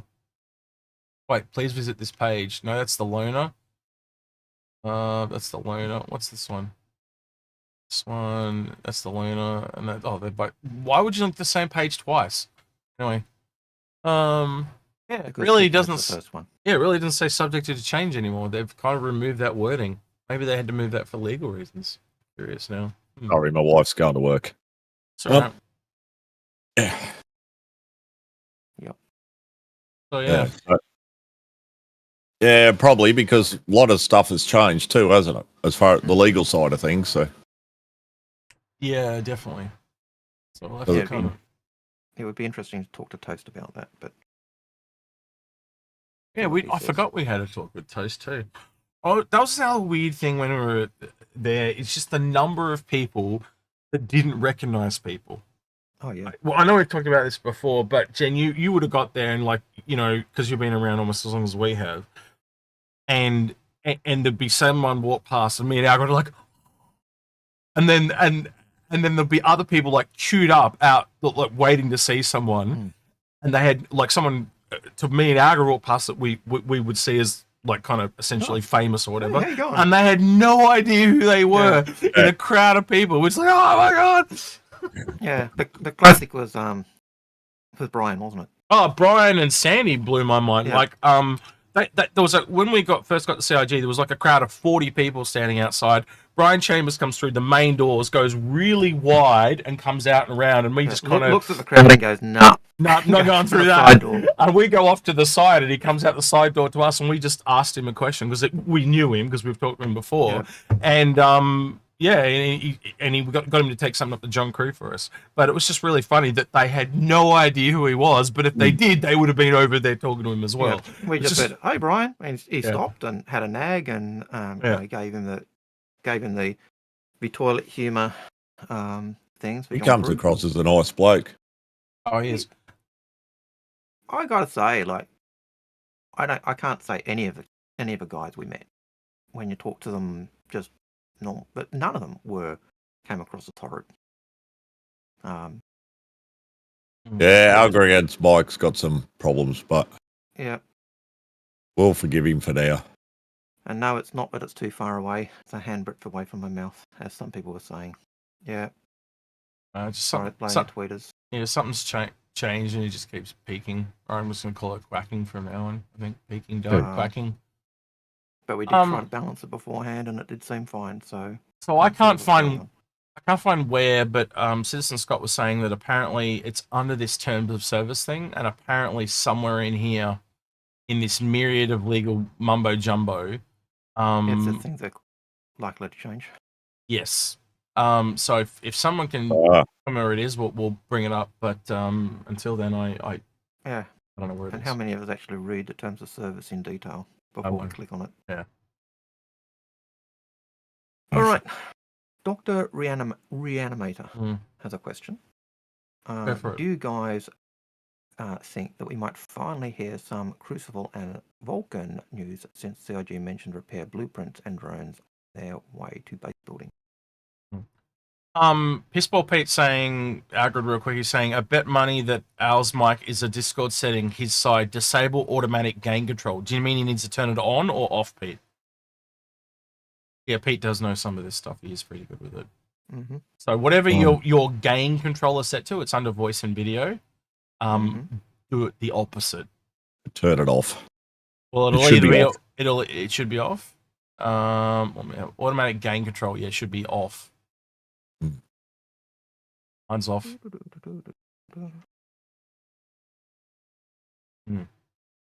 Yep, Pete said off.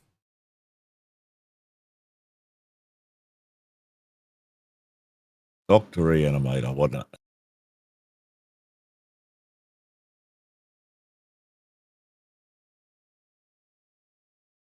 Checking. I suppose we'll hear a lot more about ships as obviously as they come closer to release as well now. Mm.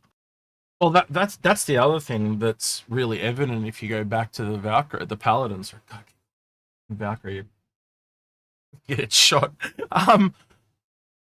It is odd. It's all concept. There's no. Well, that was the other thing. They stuffed up the Holoviewer in the hull. So the only version of it that we've actually got as a model is the you actually have to go to the ship one, don't you? Go to this hotel. There's multiple ones for this. Hang on. Ships. And then Paladin or Pala will work. Right, go here. Come on, open. And then you've got to go technical, and then you go Holoviewer. Yeah. So this is the only one we've got, this tiny little thing. But yeah, you can clearly see And it's that's subject to change. apparently. Mm. But man, if you can't see a Paladin in that. Paul was saying though, apparently it's got a lot to do with the law of Anvil. They do tend to build everything from similar frames and similar looks in a lot of their military ships, which kind of worries me that if that is the look that we're going to have across everything, they are all going to start to look a little bit samey, unfortunately. But it makes sense. The more I look at this, though, you can see they started with a Valkyrie, but every single piece of it's been touched. And what I mean by that is like the cockpit is wider. It's built for 2 people instead of for 1. Stuff like that. So it might have started as a Valkyrie, but it might be very similar size to a Valkyrie, but the whole thing is different. Yeah, very similar in, as I was saying before, to certainly how the devs said the gunship, the anti-fighter one, the Hammerhead came about. Hammerhead came about because they were looking at very Retaliator and said, what would a purely gunned up Retaliator look like? And as they started doing it, they needed to expand it in size. But it started life as kind of this variant of a Retaliator and grew into something bigger and better. Can you get excited for me, Algared? Because I think you fixed your peaking. I'm getting excited. Wasn't he excited? He fixed it. Yeah, that's what it was. Good job, Pete. You're 2 for 2 now. He also fixed something else more recently too. The automatic gain was already off. Oh, damn! So you didn't do anything. You just went into voice and video and came out and it fixed everything. Yep. Good. So far. Maybe it was on, but it wasn't, or I don't know. Yeah, whatever. Anyway, I'm not going to complain. It's fixed. But so you can get excited now. yeah. Oh well. I try not to get too excited. Yeah. Just So I think at the end of the day, the real takeaway between this and the Redeemer, as we talked about it a little bit before, is I would expect this to fly a lot more like the old Redeemer. So that's something they don't really ever go into. They don't really ever talk about the negatives. And I think, unfortunately, when you're selling things in true transparency style, I actually think that that's how they should be. They should be telling us why would I want one ship over the other? Because I know they're trying to sell the new hotness.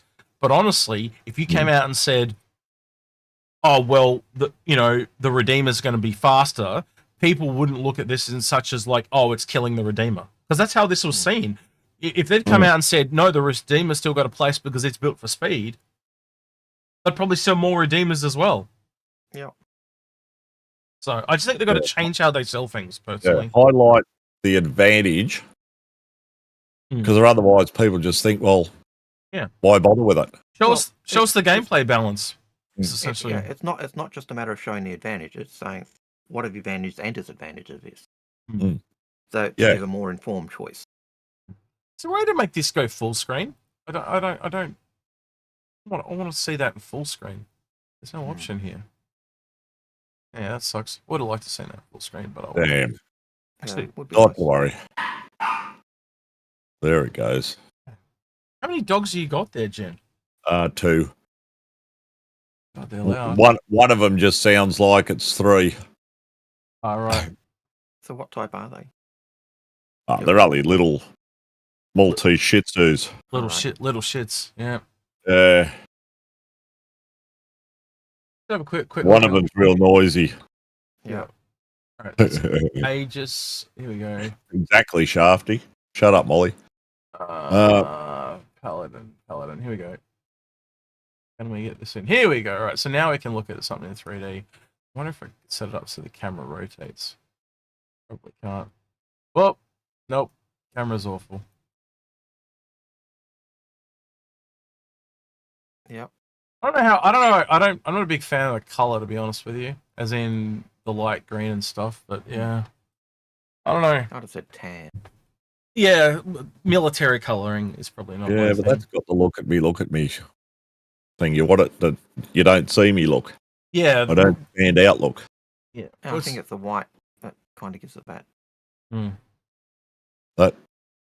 That's what you want. If it's military, I think it should look military. I don't want all that fancy colours on it. Yeah. It Again, could be desert, this is you know. this is the third party thing, so you can't really. Yep. You got to look at more like this stuff. Hit No. the space bar, it'll rotate, someone was saying. Space bar. Careful. Hey, sweet. Oh, it's now it's playing music. Shit, I don't want music. Oh, it's okay. Cool. You can't hear it. Well, I can't hear it. Well done. You can't hear it? Nope. Can stream hear it? Hang on, I'll find out. Yep, they can. Hang on, if I Oh, well. mute that now, they can't, but I can hear it. Mute tab. There we go. Now no one But can yeah, hear it. Yeah. You can see that it does have that look of Valkyrie. And like you said, it looks like it started life as a Valkyrie and grew into a bigger ship. And hey, I'm happy. Yeah, I am happy with how it turned out, and it is. The more time I've spent looking at it, the more it's growing on me. So yeah. Well, I like the Valkyrie, so that's what I like that as well. So, Mm. I think the Valkyrie is a great looking ship and a great ship. All right. I want to take another question, please. Eric. Okay, so changing the topic from Anvil to another manufacturer. Red Samurai says, thoughts on the larger MISC ships mentioned? Like what So others? that would be, I think that would be ships like It's one of the the Guardian. You know, I put Mirai in the same category.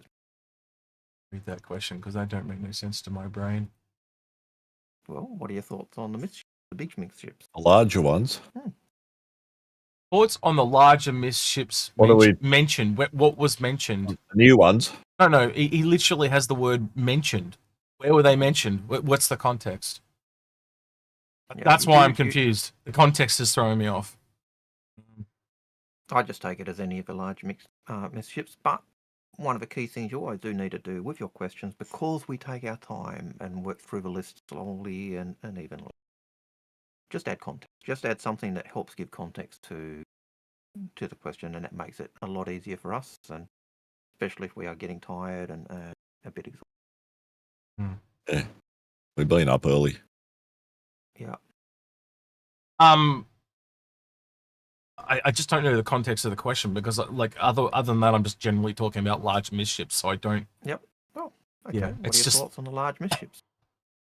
Larger MISC ships after RSI. They're larger MISC ships. That's my thoughts on them. Like, what do you want me to say? Okay. I don't. They will hold- be, but what? Yeah, Yeah. that's what I mean. Like, the context really throws me. Yeah, awesome. Like, it's I suppose it depends what's in the next pipeline, isn't it? They're going to work on. yeah. So, That's what I mean. Like, there's clearly some context missing from there that I can't figure out. Right. Well, the Endeavour Citizen Scott, we love the Endeavour, although it is a nightmare of a ship, as we've said numerous times in the last couple of weeks. Because all the modules change the outside, and because you've got so many modules, which they have to build because they've sold them, it means that they've got to look at the variations on where those modules can go, and that changes every time you change the exterior of a ship. That's effectively a new ship model. The interiors of a ship also get changed by the modules you put on, which is another ship model, and so the variations become an absolute nightmare. Yeah, and the roles, I suppose, as well is going to affect it. So that explains why, you know, that's one of those ships John Crew dreads, because it really Because it's like the Endeavour. How far is that away? Forever. Yeah, The Endeavour's ages away, and part of and until the game plays there, it's not much point focusing on things like that, is it? Even before, even if the gameplay was there, the problem is just the number of modules that it's got, and the way every variation is going to be a different ship. It's not as simple as just, oh yeah, we've got that ship. It's, you need to have the hospital variant built, the telescope version, the Discovery version built, the Olympic version built, all of those. Plus, then you've got all the other modules that change those variants as well. It's an absolute nightmare to build, and I actually think that's going to get reconcept. And whether they keep it as just individual modules or they make it individual set variant, I have no idea. And I don't think even CIG have that idea. I think they're mulling those ideas around. But yeah, nightmare. Right, next question. Jay Grizz. So, if CIG isn't having funding issues, then why did they have to sell twice as many limited hull ships this year just to get close to last year? I think that's a part of it. They were just looking at going, oh, we're not selling as well, so they sold more stuff. That's kind of what I meant by little incentives and things like that. Like, they did a whole nother wave of the ships. That's how I got my Pioneer. Okay. Yeah, so I did get a Pioneer, by the way. Yeah, I mentioned that.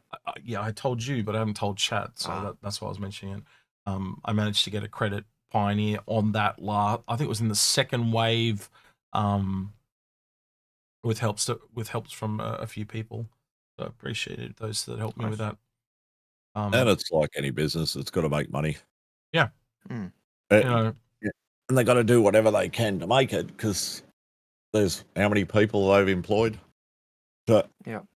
Well, I think that's the other thing is, as long-term backers of the game, we all realize that it is a business, and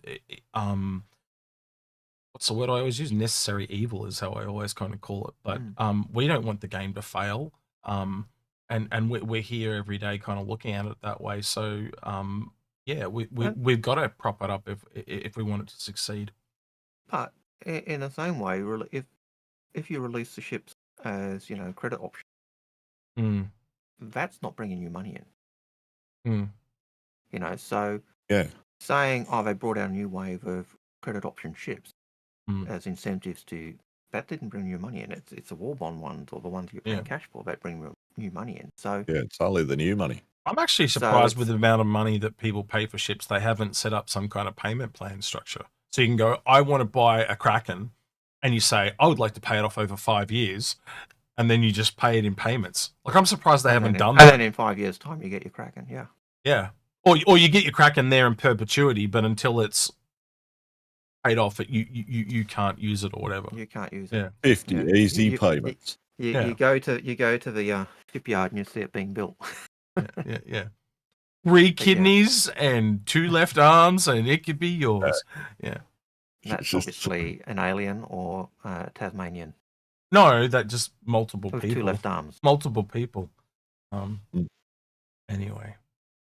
Yeah, and like with funding, they got to make it. What the funding's going to be in the future as well, who the hell knows? But I think it's at the moment, definitely moving towards still selling ships once a quarter. So whatever the new ship is for that patch will go in.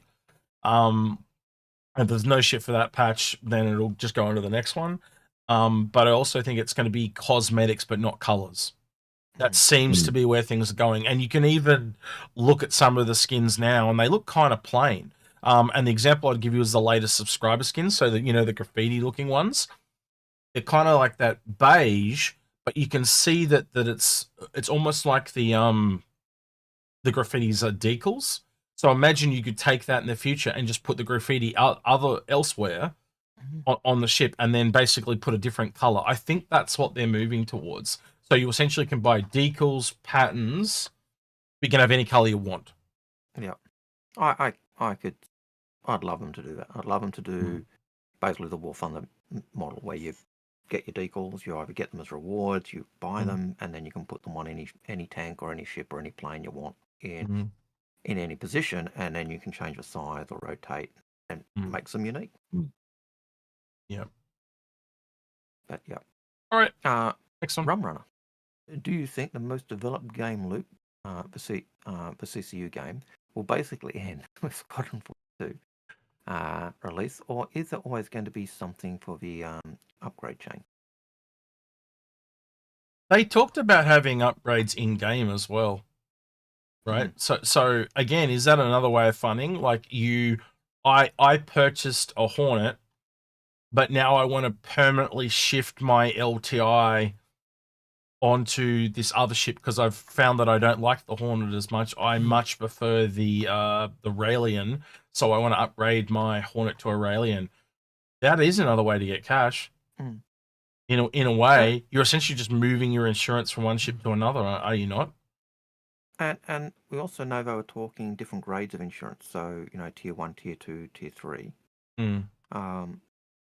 And we also know Chris always liked the idea of, if it was available in game, also giving an option for the cash-rich time poor people to be able to develop their stuff without having to be beholden to the that's cash poor time rich. That's you two. You guys both have F8s. I don't have an F8, so yeah, they're the insane ones. That's because you hate fighters. No, that's also I don't have as much money as you two. Yeah, well. And I am very savvy with the money I do have, and I $135 Polaris. I'll leave it at that. Yeah. Yeah. Well, you do you. That's right. Yeah. That's it. What a sec. Oh, you're right. All right. So just having a cough there. I'm fine. Don't panic. Don't call an ambulance. He's not keeling over. That's the most important thing. I'm thing. safe. Socially Confused says, how fast do you think that the features taken out of 4.0 will be added? I'm keen for engineering. I think they'll be in the very next patch by the latest, so March. Yep. As soon as they get them. Yeah. Grumpy Chops. How bad do you think 4.0 will be on release? Will it be completely broken on release? I hope not. I don't think it'll be completely broken, but I think there'll be teething issues. Yeah, and I think... from my experience so far, it's Pyro that has more of the issues as opposed to Stan.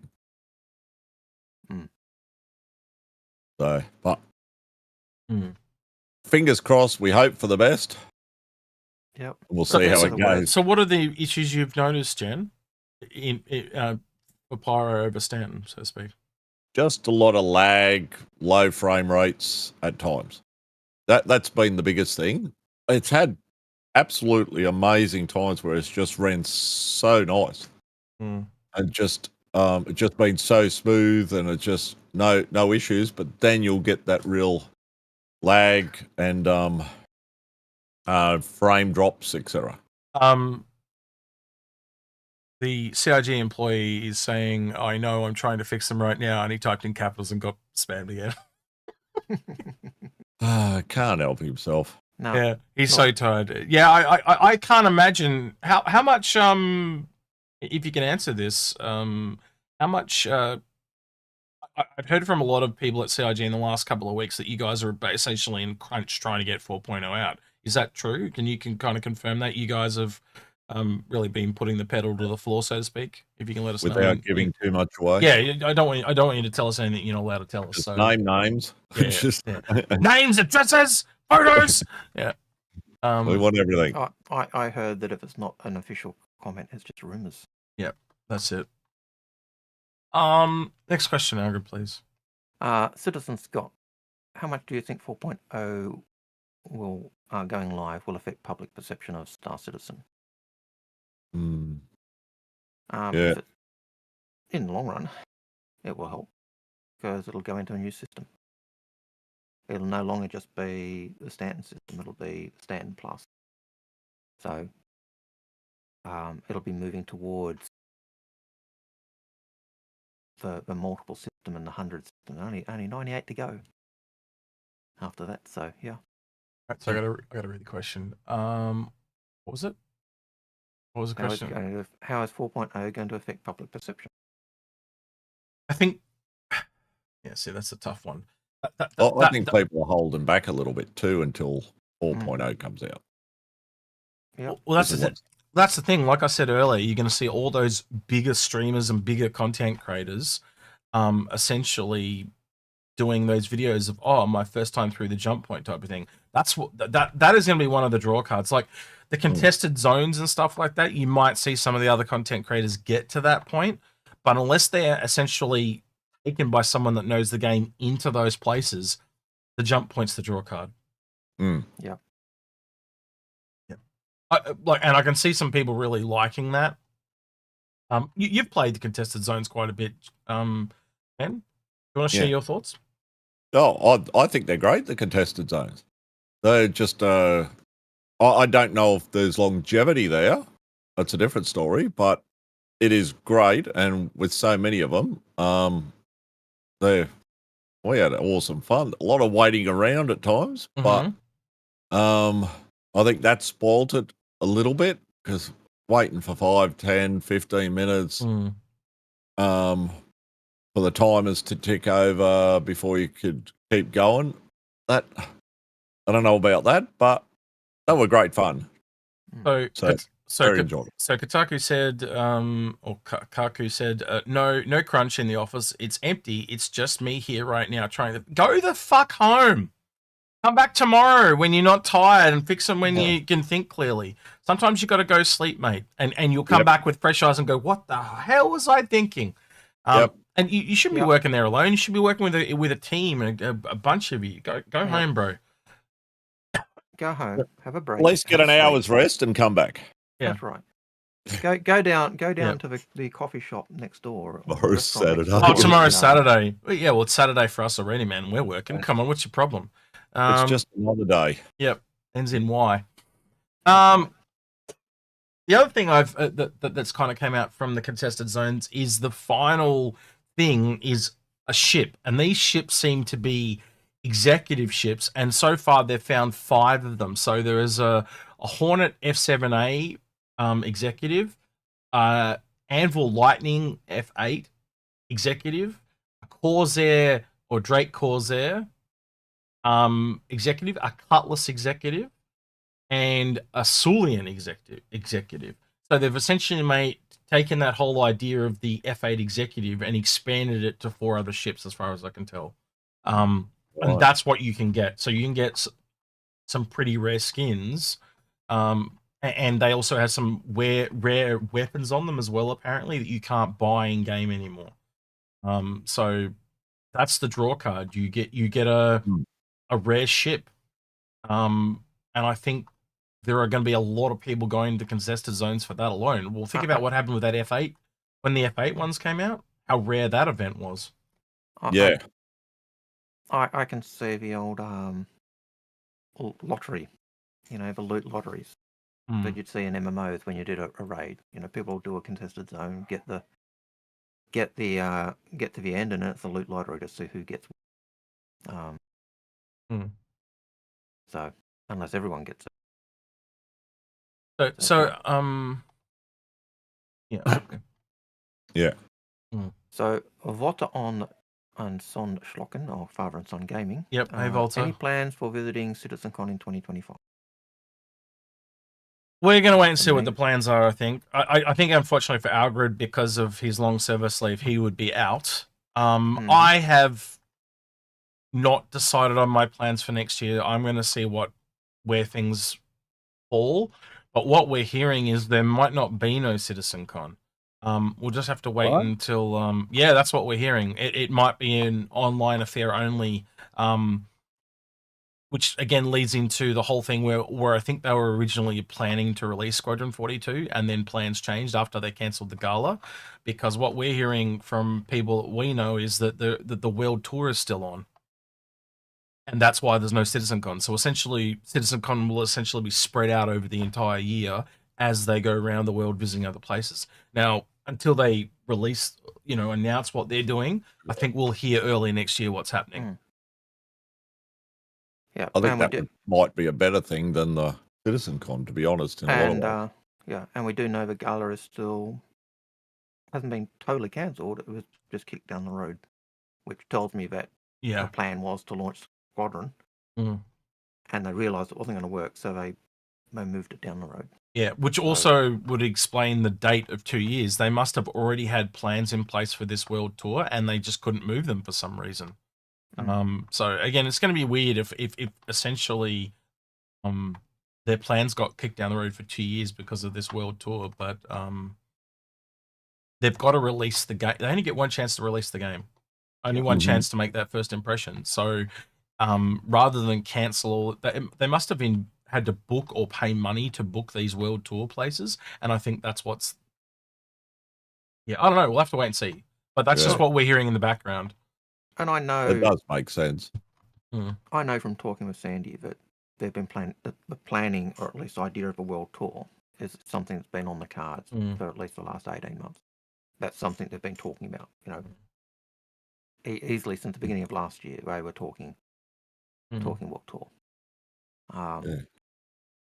So it's not something that's just suddenly come up as we'll do a world tour. It's something that's been on the cards and been planned and looked at the last 18. Because they 24 can't months. keep delaying Squadron. They got to get that out. Did you know someone called Turd Eye? He's in YouTube. He's saying, "Jen, I made it." Yes, I know Turd Eye. Yep. So he's just saying hello to you. So I thought I'd share. Yeah. Hello, Turd Eye. Sorry, go on. Hey. Right. So Bowler has a question. Yeah, go for it. What is your most anticipated ship out of the 12 curtain ships, and why? General. Oh. Good bloody question. There's only two, really. When you break, well, for me, it's always trying to figure out what they are. So I'm a bit different. Or you, because again, you could look at it in different ways. You can go, I'm a real big fan of the Perseus. Can't wait to see the Perseus. So. That's the one I want to. That's the one I'm excited about, and that's about it. Really. Okay. Algared, what about you, mate? What? I always like all of them. Like, to me, it doesn't matter which ship really comes. When a new ship comes, I'm happy to see it. Agreed. Perseus, I suppose, because I've got it. The Ironclad, the Pioneer. But all of those ships, I love seeing the new ships. I love seeing what they do. I love seeing how they function and seeing the gameplay that goes with them. It's just. So I did this on Reddit the other day, about a couple of weeks ago, and I got absolutely grilled for it. No, but never. No, Reddit wouldn't do that. No. But yeah, the two big ones for me are the Not Drake, and the just up there, Jen, above you, third row up, the Consolidated Outland Medium ship. They're the only two that you can't really tell what they are. So for me, they're the two that I'm most looking forward to. The kickback that me and Algared get on this thing is insane, right? Everyone thinks it's Drake, but we had it heavily implied to us by more than one developer. Algared was there for one of them, but for the other one, Algared was not there. But I had it implied to me by another developer that this is not Drake, right? And so when you realize it's not Drake, it then narrows it down even more. And the one that Algared's the one that brought it up, and he brought it up before we even talked to developers, which was the Reliant, and I just keep coming back to it again and again and again, and Algared's on point. Algared, you can. I don't want to put words in your mouth, so you speak for yourself, bro. But the part where you were talking about where the only other ship in the, like Drake being simpler and stuff like that. The key thing with CIG in there, and this is kind of a semi-law aspect, but when CIG are developing ships for a company, they try to keep the flavour and the style the same. And the Reliant is a ship that had, originally had the fold-up wings and all the rest of it in that regard. And so it does kind of have that reliant feel. Now, does that mean it's not Drake? No, but it does open the door, but it could be another manufacturer. And we did have one of the devs say that the person working on that ship is, to quote, batshit crazy. I think was in a good way, but in a good way. So they were really out there in terms of what they were doing and how they were doing it, the types of things, and the impression seemed to be that it might not be Drake, or it is, but. Well, I've got to the point where I was going to open this photo. This is for you, Pete, from me and our friend. There you go. Enjoy. I think that kind of speaks to how he's feeling right now. Anyway, sorry, I'm reading chat. They're having a little fight in chat, so I thought I'd break the tie. As you said, Algared, like we even threw the idea up at one point that it could be a Reliant rework. Yeah. But like when you realize that there's only 2 wings, because you can zoom in, like if you zoom in on the Corsair, even if you put in a black silhouette, you can see that there are the 2 wings when it's landed on one side, right? So you can't see that here. There are only 2 wings. When there's only two wings, there's only one way it can fly, and that's vertically. Once you realize that, that means it has to rotate. Once it has to rotate, that means it's not Drake because it's too complicated. And then if you're going the idea that it rotates, then that fits Mac Bang and the Reliant. But I'm after what they did with the TAC and breaking their own law, because the TAC should have been a Mirai ship. Breaking their own law again, I think that I'm pretty much going to say that I think this is going to be MISC, not Mirai. Because again, the TAC is a military ship. It's not. So it should have been a Mirai offshoot. It shouldn't have been. Well, think about it. You tell me besides the Misery, there's no other military ship that falls under the MISC brand, and that should technically also be a Mirai ship. But based on the law that they've created. But again, based on the way they've got the Mirai ships being high performance racing / military, or that's what we've seen so far. You're gonna have to wait and see. You'd expect that to be the pattern, but it's certainly not a racing ship. So yeah. As for the medium consolidated Outland ship, I think that's CitizenCon next year ship. That's the Spirit. What's the Dorito? The Zeus. Same thing again. So that's probably when we'll see that is that time next year. That's the CitizenCon next year type of ship. So yeah. But compared to the yellow one, Algared, this was far easier for us to crack. Yeah, I think so. I remember when we were looking at those and think, oh yeah, that's this. So yeah.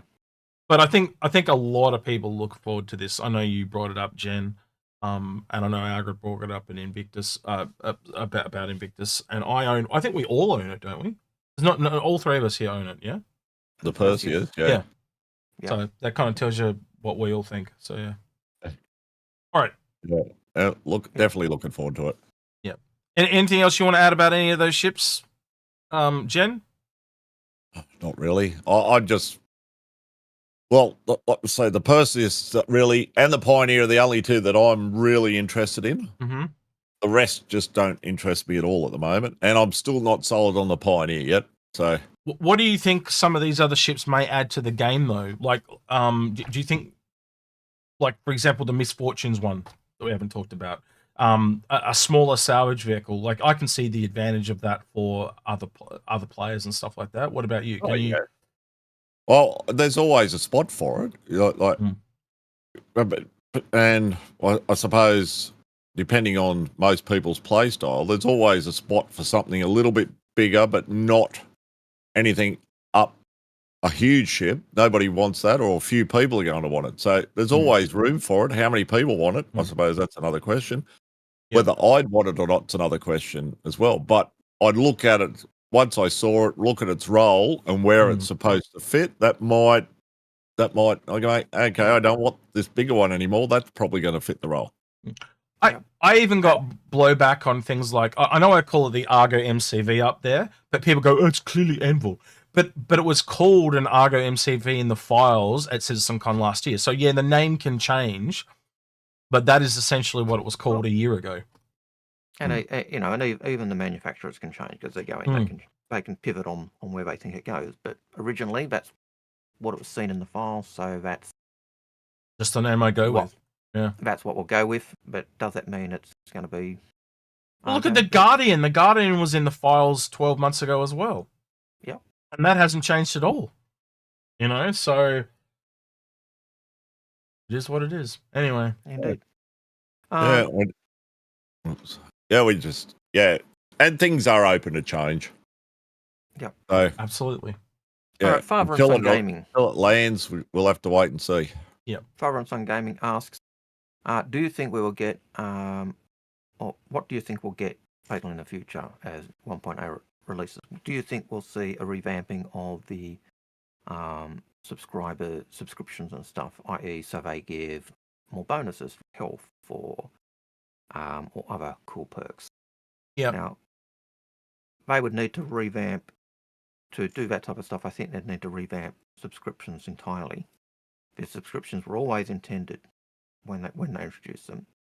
It was a way for people to support the development of the information about Star Citizen without actually putting other stuff in. And the rewards that CIG started to give for those were always supposed to be rewards that did not change or give an advantage to gameplay.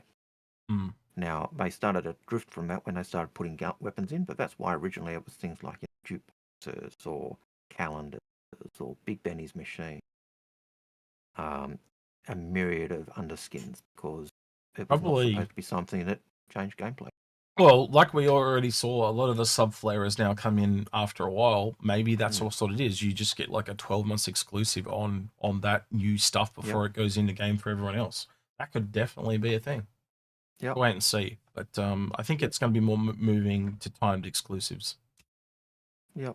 But will we get health perks? I kind of hope we don't get those types of things with subscriptions. And will they change it so it's a subscription game? I don't think they will, because I think that would go against one of the things Chris always wanted to avoid. So. And time will tell. Yep. But suppose it's like nothing's off the table, but not necessarily everything's on it either. So time will tell as things change, the development changes. You don't know what's going to fit the best at the time. So,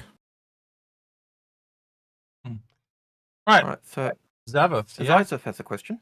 He says, asking just in case, I jumped with my Aurora LX. It's the only Aurora with a jump drive. Are other Auroras prohibited from jumping, or does 4.0 only care if you have a quantum drive? Is that true? I thought all of them had jump drives. I thought all of them were certainly jump capable. The only thing about the LX was that it had a leather seat. I don't remember being any different to the other variants other than it had a leather seat. And the LN also has the leather seat. The only difference between the LN and the LX that I recall is the LX has a larger missile rack. So it's got a size 4 rack, whereas I think the LX has a size 3. That's the only difference that I can recall. Yeah. The components might be slightly different, but I'd have to go back and check, but I'm pretty sure they've all got jump drives.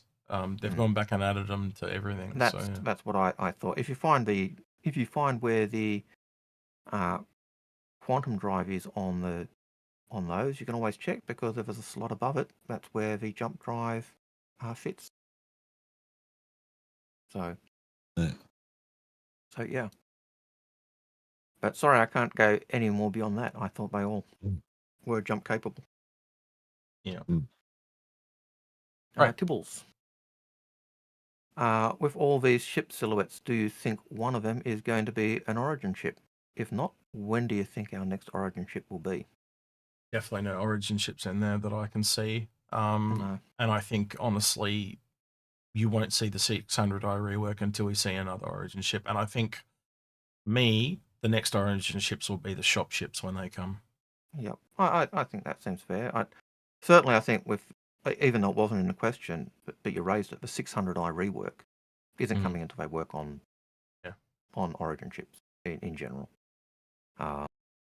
Love it or That hate it. does seem to be a little while off, doesn't it, Oh yeah. at this point? You know, and I wouldn't be surprised to see tweaks to the 890 and tweaks to the other orange ships when they work on them all. But that's just me maybe being a bit hopium, but That's yeah, all we've got. it is. Jumpy Chops. How does the Guardian's leaked maneuverability compare with, say, the Scorpius? Hang on, I'm replying to someone. You answer that one. I don't know what the leaked Guardian's maneuverability compared to the others is. I would assume, based on the configuration of the engines and the Xion tech that's in the engines, that it should be more maneuverable, but I can't. That's based on what I see, not based on what You heard anything, Jen? No. And I'm the same, based on how the other ones are and the style of that ship. You would think it would be more maneuverable. Well, that's kind of the problem, though. We don't have a decent Mirai ship to back it up, right? And Mirai has performance, so you'd have to assume that it handles somewhat like a racer, right? I think it's going to be probably one of the quicker heavy fighters. But where does it fall off in other areas? And the other thing is, you got to remember, it's got size 5s. That means that this thing is not essentially targeting other fighters; it's targeting ships above. You know, it's going to be more like going at constellations and up type of thing. That's right. So where it is essentially an interdiction ship built for the smaller large ships, and you kind of add all those things together, there is a place for that. Because the only other ship really that falls into the medium interdiction at the moment, you guys correct me if you think I'm wrong, would be the Marky Mark and the Cutlass Blue with their size of quantum drives and stuff. And again, they're mediums, but they're really targeting other mediums or lower. They're not really trying to go up, but this thing is clearly trying to punch up. So and yeah, it's in a different spot. No, that's 100% correct. It's one of the things to remember, and just gone blank. I just had the thought that went off what you were saying, and just lost, which is really frustrating. Happens. Old man moment. It's all right. Happens to Jen more often than it happens to me all the time too. Yeah. I don't know. Where do you see the Mirai Guardian landing, Jen, with that size 5s? Is that where you see it fitting as well, or you think it's in a different spot? I would say it'd be similar around there to me. Yeah, well, it's not going to be I don't see it designed for the smaller chasing anything small. It's got to be upsizing, doesn't it? I just don't. It won't have the same impact. So won't have the same problem as the Antares though, because the guns are a little smaller. So it's somewhere between like an Ares and a regular fighter is what I'm trying to imply. I just remembered what I was going to say. So it does relate to the size of the guns being for the larger ships. You'll remember that size 1 to 4 in missiles was anti-fighter, and size 5 up are torpedoes for larger ships. Same with the guns. 1 to 4 are considered fighters. 5 up is considered the larger ships, and so that's usually the differentiation. If you're looking at the ships and you're looking at the armaments on the ship, if it's size 4 down, it's seen as an anti-fighter ship. If it's size 5 up, you're seeing it as a ship that's taking on larger targets. Yep. There's a first-time chatter that asked a question, so I'm going to cut this from the line because he's first-time chatter, but also because it's about the Guardian. So he says, question, do you think the Guardian that we're seeing this year is the QED version? So when he says this year, he means in the blue silhouette, while the one from last year is the original, because I feel that's the one. John Crew, him set in Star Citizen Light. Yeah, that is essentially what it is. That's exactly, you've hit the nail on the head. That's exactly as I see it as well, Death. Death Lord 69. So yeah, I see it exactly that way as well. We're getting 2 variants of the Guardian, and that's how they're able to put it up twice and confuse people. Because one was from last year and one was from this year. Yep, 100%. Yep. Shinobi Trip, with the misfortune, likely being another small salvage ship to compete with a Vulture, which manufacturer would make the medium salvage now? Vulture. So Drake. So you'd say Drake. Yeah, because essentially this is the one that's coming is actually a small, not a medium. misfortune. And for the longest time, I thought the vulture was a small, but when you actually look at it, it actually is on a medium pad by 2 meters. So it was my misconception there. Yeah. Okay, so we've got a small, we've now got a medium, and we've also got, Well, So, yeah. that's the other thing. The Reclaimer was considered a large for a really long time, though it had capital components. Now it's kind of had those components refactored, and it's got a lot more capital components. I think we clearly can now see there's now room for a large, and that's probably the last salvage ship we need. So ironically, in a weird turn of phrase, salvage has now come up and is that it's past mining in a weird way, because mining's only got the the prospector end game and the mole. This is going to have the misfortune, the vulture, and I guess the third one. So you got a gap is the Reclaimer. So I can't stick that finger up, but yeah, that last one is be the last one. We might actually get salvage before we get mining, ironically.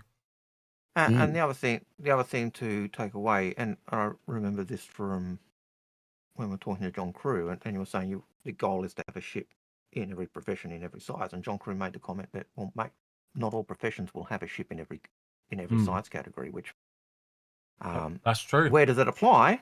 Don't know, but it could be we don't have a large salvage ship. It's just that's true. But so. He also did state that they're trying to get one in every size. Yep, he did. Oh yeah.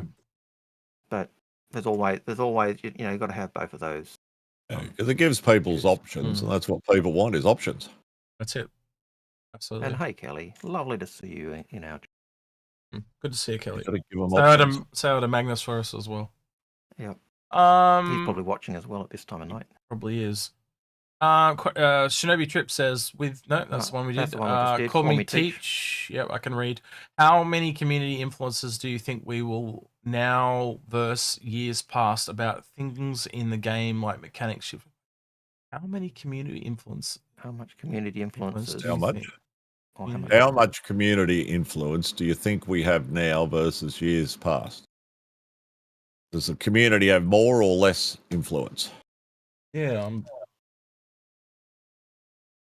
think we've got more weight because there's more of us.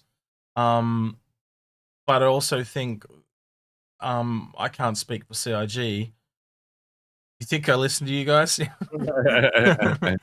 I think you've got to listen to the constructive feedback. I think there are a lot of negative Nancy's, right? And there are it's why I keep crying that we need downvoting arrows on Spectrum. Yeah. Because until you can actually literally say if we're all adults, right? So let's just say an example. Jen has this really hot take that I disagree with. What's better, that I go over to Jen and go, "You're a damn idiot," blah blah blah blah blah, or I just suddenly give him a little downvote arrow and say, "I disagree with you," anonymously, right? That's the best way to do it. But the problem is, because there's no way to push the bad ideas down, so to speak, it's just all mixed in, and you've got no way to see the good or bad ideas. So Spectrum doesn't give any feedback. It's just all fluff and bullshit. It's an echo chamber, is essentially what you've created, because you're only getting positivity. So it's all toxic positivity. It's not. You can't get it. You're not getting an even balanced take on how things actually sit. I think the problem. Go on, Jen. Yeah, but I don't. Do we really want to have an influence on it? Because it's like there's so many backers with so many opinions about so many things. Do we really want to have an influence? Is that so? You reckon? So is your thing like they've just left it all the water muddied like that, so they don't have to look at it? Because I would think that they would want feedback. They're always crying that we don't test enough. We need more testers. Blah blah. So they don't want feedback. They just want testing. I think they want it. Look, they need it, and they should listen to it to a point. But they're the ones doing the stuff. They know what will work and what won't work. So yeah. So what you're saying is almost like a crowd synopsis. But again, if you can't push bad ideas down on Spectrum, how can you get synopsis? And the only time that ever overflows is when it's on Twitter or Facebook or just the community at large. Shouldn't this all be done on Spectrum? It is their platform after all. So again, until you get those downvoting arrows where you can make things not an echo chamber, it is never going to be what they want that to be. It has to be democratic. And I'm sorry, at the moment, it's not democratic. It is just all positive bullshit. And a lot of the what's that place? Bob. You know the people that did the people from they were considered the griefers before GrieferNet came along. They were in Eve. They were in Eve. They were the people that grief people in Eve. They basically call that place the Brown Sea, and that's because it's full of shit. And that is essentially what Spectrum is. It is. There's just so much crap there, and there is no way to get rid of it. Right? And I agree. Ironically, I agree with them. Until you can downvote things and tell people that they have bad hot takes, never going to be what you want it to be. Anyway, I agree with what you're trying to say. It needs to be downvoted, but it also needs the reason why in a civilized manner. It was Goon Squad, by the way. Yes, thank you, Shinobi Trip. I appreciate it. Sorry, Jen. Like it can be downvoted, but also the reason why not just downvoting and given a reason why in a reasonable manner as well. All right, so Kaku was asking positive bullshit. What fucking stuff are you reading, and can you link me? No, it's not that as a whole. It is how the thing is structured, right? And I'll give you an example, right?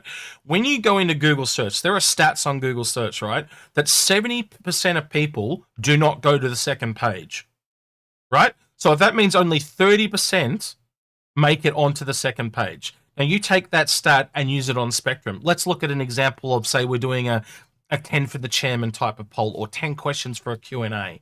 The first people that get their questions up there, they stay there because only 30% of people are going to the second page to upvote.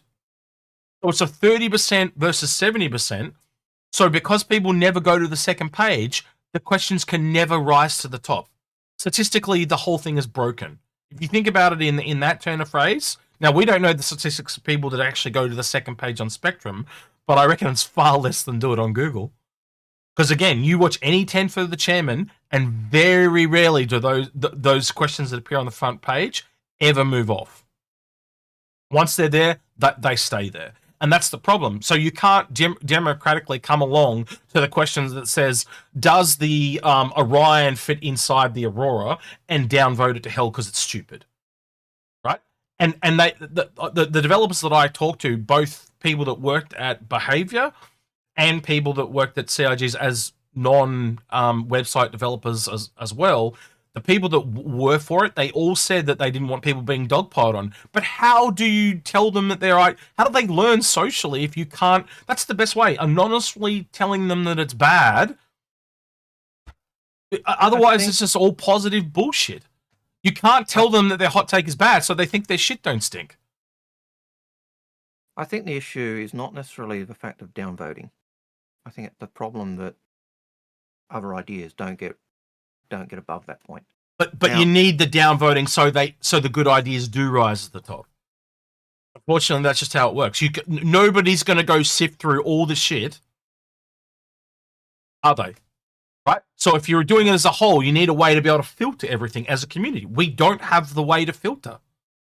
As soon as I say something's bad, and then Jen comes along and he says something's bad, it starts to slowly migrate down. At the moment, they're just all rising to the top. And so, there's no way to push other things down. And because of that, it's just polluted. You can't see the forest for the trees, literally. We can't see the forest for the trees. We can't if we don't go past the first page. But you're assuming that CIG don't read everything. Now, when it's a Q&A for what about moderation, though? Like, it would remove half the need to even moderate stuff because it would already get downvoted and no one would ever see it.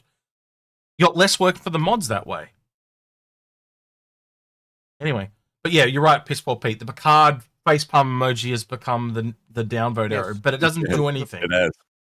The problem is that the emoji doesn't have an impact on moving him down. Why can't they make a second Spectrum for 6 months, and I guarantee you two things will happen. More people will use that because it's got downvoting arrows, and the place will become less toxic as well. Just trial it for I reckon you could try for 2 weeks and see a change. The fact that they're not even prepared to try is what shits me.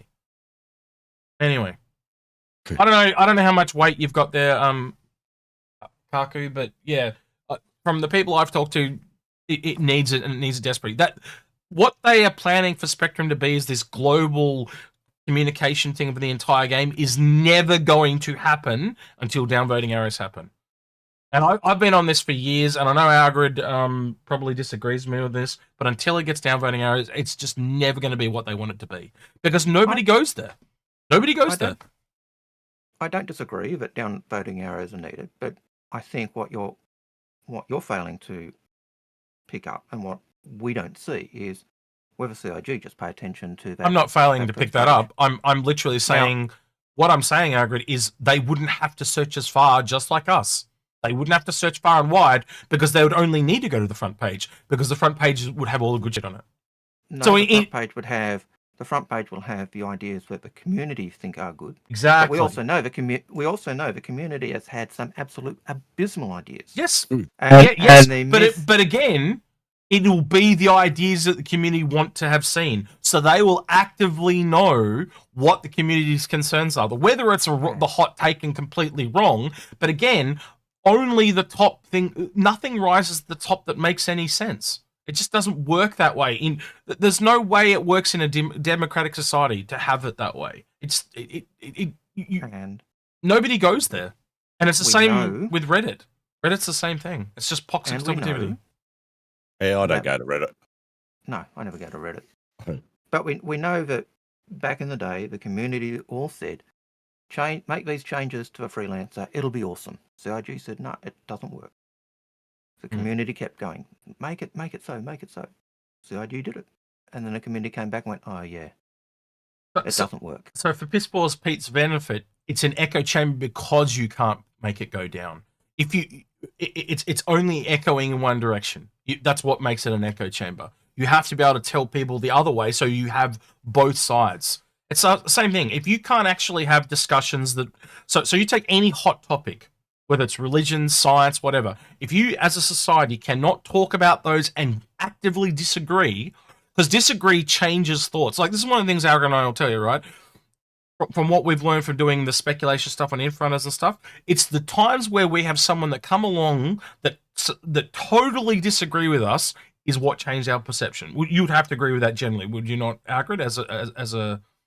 We have influenced each other's views over time, yes. Yeah, but even other people that have come in from outside the group can totally change our views because they bring a new piece of information. So by silencing those voices and not listening to them is where it falls apart. But you have to be able to split things into negative and positivity. So you have to be able to tell people that they're wrong. And by not being able to tell people that they're wrong, you cannot come to those conclusions. I think in discussion, I think there are two issues. One, in general discussions in Spectrum, I don't think a downvote arrow is as important as the ones where you're asking for what are the questions the community wants to hear. You need a downvoting arrow for that to work anyway. And you need some, and that's where I think a downvoting arrow works because it then allows the ones that are least popular to be, But anyway, I guarantee you, if you trialed it for say a month, the toxicity of that forum would just drop overnight. It would just totally dissipate because people are getting really frustrated that they can't tell someone that they're wrong, and so they vent it and get banned. Yeah, I think we can move on now. Yeah. I was going to say anyway. That's enough of that. Flying Wombat. Flying Wombat has a question. Thoughts on other ships mech like flight control surfaces? So many will be crashing. I'm not sure exactly what he's asking there, but thoughts on other ship mech like flight control surfaces. So mechanics. Other ship mechanics. I think he's talking about the wings of the ships, whether they fly better in and stuff. So many will be. Yeah, don't know there. Wombat's got issues with English at the moment. Yeah, I'd have thought being a flying wombat you could speak Australian, but it's not good Australian there, mate. Put it into Strine. Put it into Strine and we'll get it.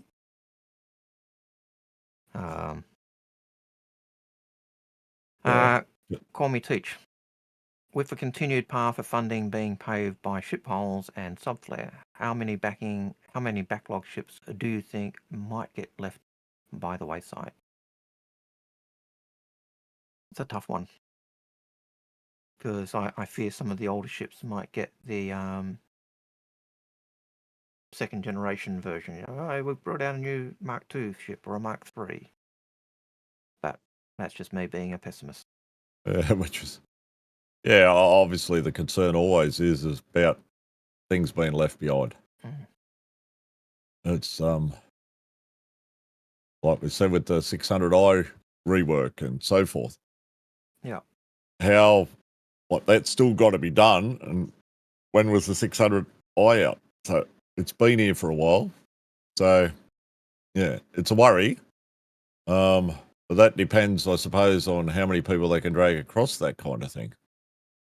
But it is there's a distinct time frame there, isn't there, to do these? It's not like they happen in a day. Like planets. Yep, indeed. Thoughts? X? I don't have any. Okay. Question from Faber and Son Gaming. Do you think the Super Collider from the Endeavour will be the highest tier for crafting the best ship components? I think it's more for upgrades. I don't think it's really for crafting. Yeah, I thought it was always for modifying and overclocking systems. That's certainly how they built it originally, whether that's still the case. But until they tell us otherwise, that's where I'd sit as well. Jen? Yeah, well, that was my understanding too, but I suppose there's still, like, things change so often, is that still going to fit where we assume it to be? That's going to be the big thing. Yeah. Well, look at the changes that the Pioneer had from what we originally understood of it. Yep. So I think this will probably fall into the same category. Yeah, indeed. Shinobi Chip has a question for us. Do you think asteroid bases will be introduced with Nyx? No, it's in the 4.0 patch. Destroy says, John Crew just recently said Endeavour not until after 1.0 during that video where he tried to answer 16 questions in 2 minutes. Yep, that basically doesn't say when after 1.0, but after 1.0, No. and it's something when you were ready.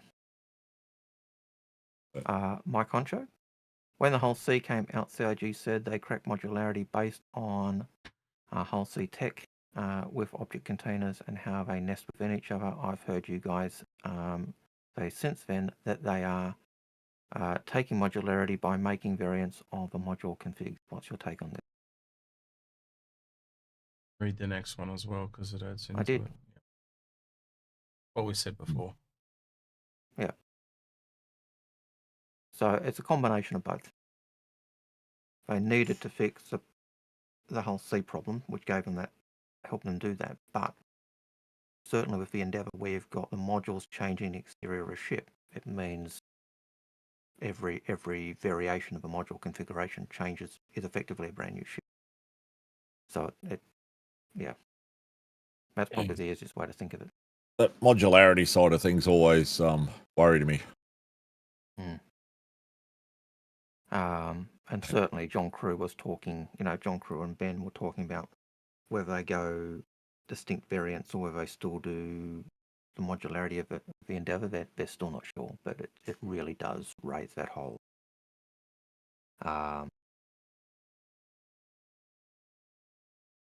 Red Samurai. Correct. That's what my question was about. Thoughts on Miss larger ships was going to be Odyssey or possibly Endeavour. So yeah, what are the larger ships going to be? And we answered that. That was him coming back with more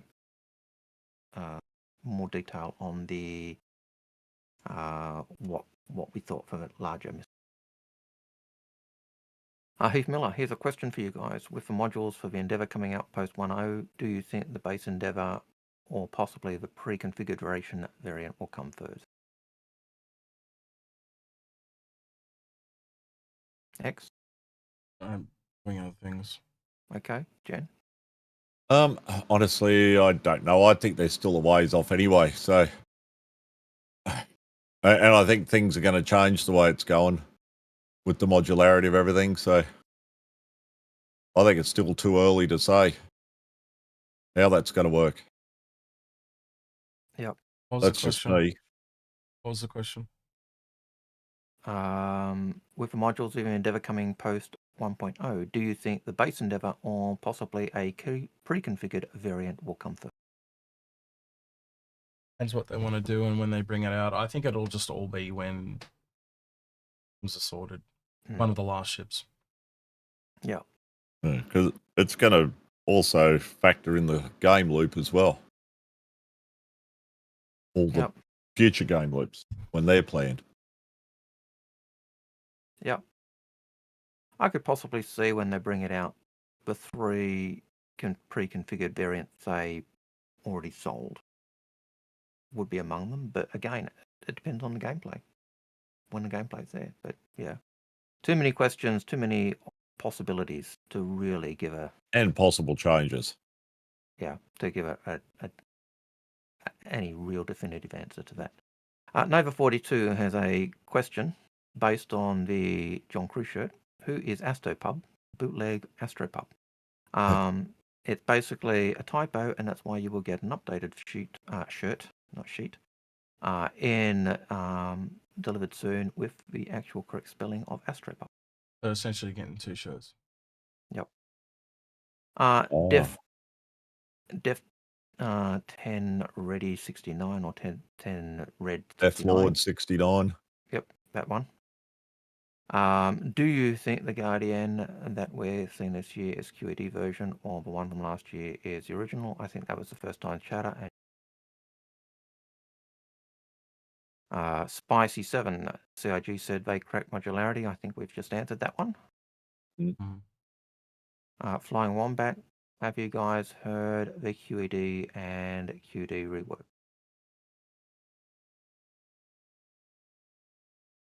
No. Nope. Nothing. Nothing. Graphic says, how many beers has Jen had? Not enough. He was having coffee earlier. Still? Too early. Yeah, too early. Genghis Kits, I was checking out the referral bonus and I did not see anywhere that specifically says the recruit also gets a pulse. Does he? Yes. In the past, it's been you recruit someone and both of you get it. That's how it normally works, so don't see why it'd be any different. Okay, last 3 questions. So Philly and Play says, do gents think they will be doing reworks for things like the Reclaimer, Connie, MSR, etc. as separate Mark II variants in rolling updates to existing ships' character? I hope they don't do the Mark IIs like they did with the Hornet. But I know they are going to, I've heard they're going to reconcept the Reclaimer. But Connie is actually, I think we're already in a Mark III or Mark IV in terms of the lore and everything else. So we'd actually be going to a Mark V, 6 or something like that. The MSR, I have no idea. But what do you guys think? Again, I hope not. I hope it's just an update of it, and that's it. That's what I'd prefer. Yeah.